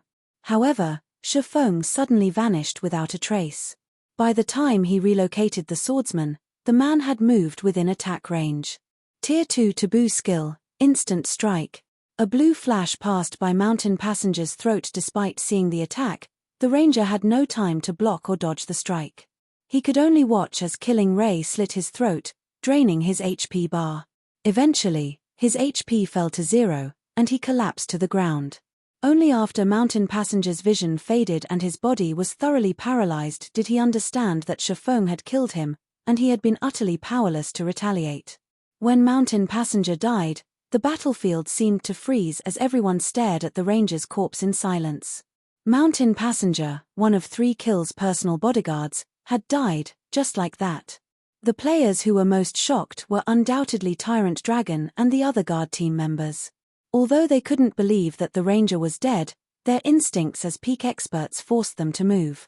They immediately put more distance between them and Shifeng, moving as far from the swordsman as possible. Their instincts screamed at them that if this man came within attack range, they would suffer dire consequences. Chapter 2038, Frightening Demonkin. Chapter 2038, Frightening Demonkin. Tyrant Dragon and the others reacted very quickly. The instant Mountain Passenger died, they realized that they'd be no match for Shifeng in a one-on-one fight. They'd have to work together if they hoped to secure their victory. However, as Tyrant Dragon and his teammates retreated, Shifeng vanished once more. By the time he reappeared, he stood before a level 60, Tier 2 assassin. He was so fast that he was impossible to follow with the naked eye. The moment the Tier 2 assassin saw Shifeng before him, he understood that escape was futile. Instinctively, the assassin used his trademark move. Advanced Combat Technique, Phantom Assault. As if the assassin had used a doppelganger skill, his body split into 4 copies, all striking at Shifeng. It was impossible to determine which copy was real. In addition, this assassin possessed an innate talent that amplified the Phantom Assault Godspeed response. The assassin's reaction speed was extraordinary, allowing him to execute more movements than normal players in the same time span. This was a rare talent that could only surface in 1 out of several million people. When the assassin combined his talent with Phantom Assault, he could execute attacks that were impossible to block. This even held true against an opponent that could see his attacks. However, before the assassin's 4 copies could move within 3 yards of the swordsman, Shifeng's Killing Ray thrust into the assassin's heart with lightning speed. A moment later, the assassin's 3 doppelgangers faded, and his HP fell to 0. When the assassin noticed that his vision had begun to fade and saw the sword impaling his chest, he opened his mouth in an attempt to ask how the swordsman had performed the feat. Unfortunately, the assassin couldn't produce any sound. The other members of 3Kill's personal security team felt an unprecedented fear launch through them.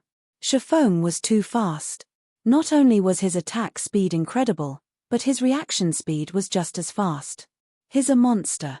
Do not let him get within melee range. Attack him from as far away as possible. After watching another companion fall, Tyrant Dragon began to retreat away from Shifeng with even more urgency. He now understood that Shifeng was beyond their capabilities. However, a figure abruptly dashed past Tyrant Dragon and intercepted his retreat. The figure also sent 2 fierce thrusts towards Tyrant Dragon's blind spots. Scram! Tyrant Dragon bellowed, sensing the incoming attacks. Twisting, he began to spin while swinging his great sword, the blade deflecting the incoming strikes. Although he had blocked the 2 attacks, the figure didn't end their assault. On the contrary, this figure intensified their attacks. In the blink of an eye, 2 more attacks flew towards Tyrant Dragon. Defending himself, Tyrant Dragon brandished his great sword once more. Peng! He blocked these attacks as well, but he had to stumble 3 steps back before he could stabilize his stance. Strength combination? Through his greatsword's vibrations, Tyrant Dragon knew that he hadn't just blocked ordinary attacks. He shifted his gaze toward his assailant, wanting to know who attacked him, but he was stunned to see the player before him. You! The person standing in Tyrant Dragon's way was none other than Seven Light, whom he had been prepared to clash with previously. Tyrant Dragon simply could not believe that this brat was capable of executing a technique as difficult as strength combination. He isn't just a refinement realm expert. Tyrant Dragon couldn't help but wonder as he stared at the youth. Strength combination was an advanced combat technique. Logically, a mere refinement realm expert shouldn't be able to master the technique. Normally, players could only master it after reaching the void realm since it required perfect timing during execution. The slightest deviation would result in a failure to combine the strength of multiple attacks. A player would only be able to perform such a precise attack once they were capable of pushing their five senses to their very limits. When Tyrant Dragon recalled Shifeng's victory over Mountain Passenger, he felt that his guess was likely correct. When he realized that this little fellow, who likely wasn't even 20 years old, was a Void Realm expert, he couldn't help his shock. Within the various super guilds, players who could reach the flowing water realm before the age of 20 were considered geniuses among geniuses, treated like priceless gems in their guilds, yet Seven Light had reached the void realm at such a young age. He was likely a genius that only surfaced once every decade. If that were the case, Tyrant Dragon was no match for Seven Light in a one-on-one fight even after so long. He hadn't yet mastered strength combination. If he tried to fight a player that had mastered the technique, had wielded combat standards on his level, he'd be guaranteed to lose. No. Tyrant Dragon shook his head, attempting to banish the thought. Based on his previous attacks, he should have more strength than me. If he really has mastered strength combination, the impact would have been more intense. While Tyrant Dragon struggled with his internal debate, Seven Light launched another assault. Like before, Seven Light executed two attacks. After Tyrant Dragon dodged one of the slashes, he used his greatsword to block the other.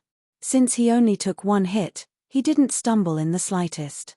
Sure enough, Tyrant Dragon could not help but smile at Seven Light's continuous assault. Although I don't know how you managed to grasp strength combination, based on your attacks, you haven't mastered it yet. It's more than enough to take you down, Seven Light snapped, attacking Tyrant Dragon again. Seven Light was aware that he hadn't mastered strength combination. If not for the extraordinary Towers training, he wouldn't have been able to execute the technique at all. Even though he could use the technique, he could only increase his attack strength by 30% after combining his strikes. He also knew that his minor advantage in basic attributes was practically negligible against an expert like Tyrant Dragon. If he tried to face the enemy Berserker normally, he'd simply be seeking an early grave. He could only defeat the man by increasing his attack's raw power. With 30% more strength in his strikes, the Berserker would suffer a fatal blow if he didn't counter the attacks properly. However, after launching several consecutive attacks, Seven Light's attacks grew weaker, and Tyrant Dragon was able to interrupt them forcibly before he could use the strength combination technique. If Tyrant Dragon had had any access to his skills, the Berserker would have long since had defeated him. Fortunately, such an intense life-or-death battle had allowed Seven Light to recognize many of his flaws, especially with the way he utilized strength combination. "Brat, you may have a basic attribute advantage, but your time will end soon," Tyrant Dragon commented as he glanced around him. The dark smoke on the battlefield had begun to lessen, signaling that the AoE silence's duration was almost over. He didn't have access to his true strength while silenced, but once the effect was gone, he could finish Seven Light off in less than 10 seconds. If he was not silenced, however, he could finish Seven Light in less than 10 seconds. "What about this move, then?" Seven Light asked as he activated his Demonkin set's 6-piece effect. Demonkin's shadow. Black smoke began to emerge from Seven Light's body, enveloping him. The smoke hid his abrupt and rapid growth. It wasn't long before the smoke receded, revealing a 5-meter-tall Demonkin with a body covered in black smoke.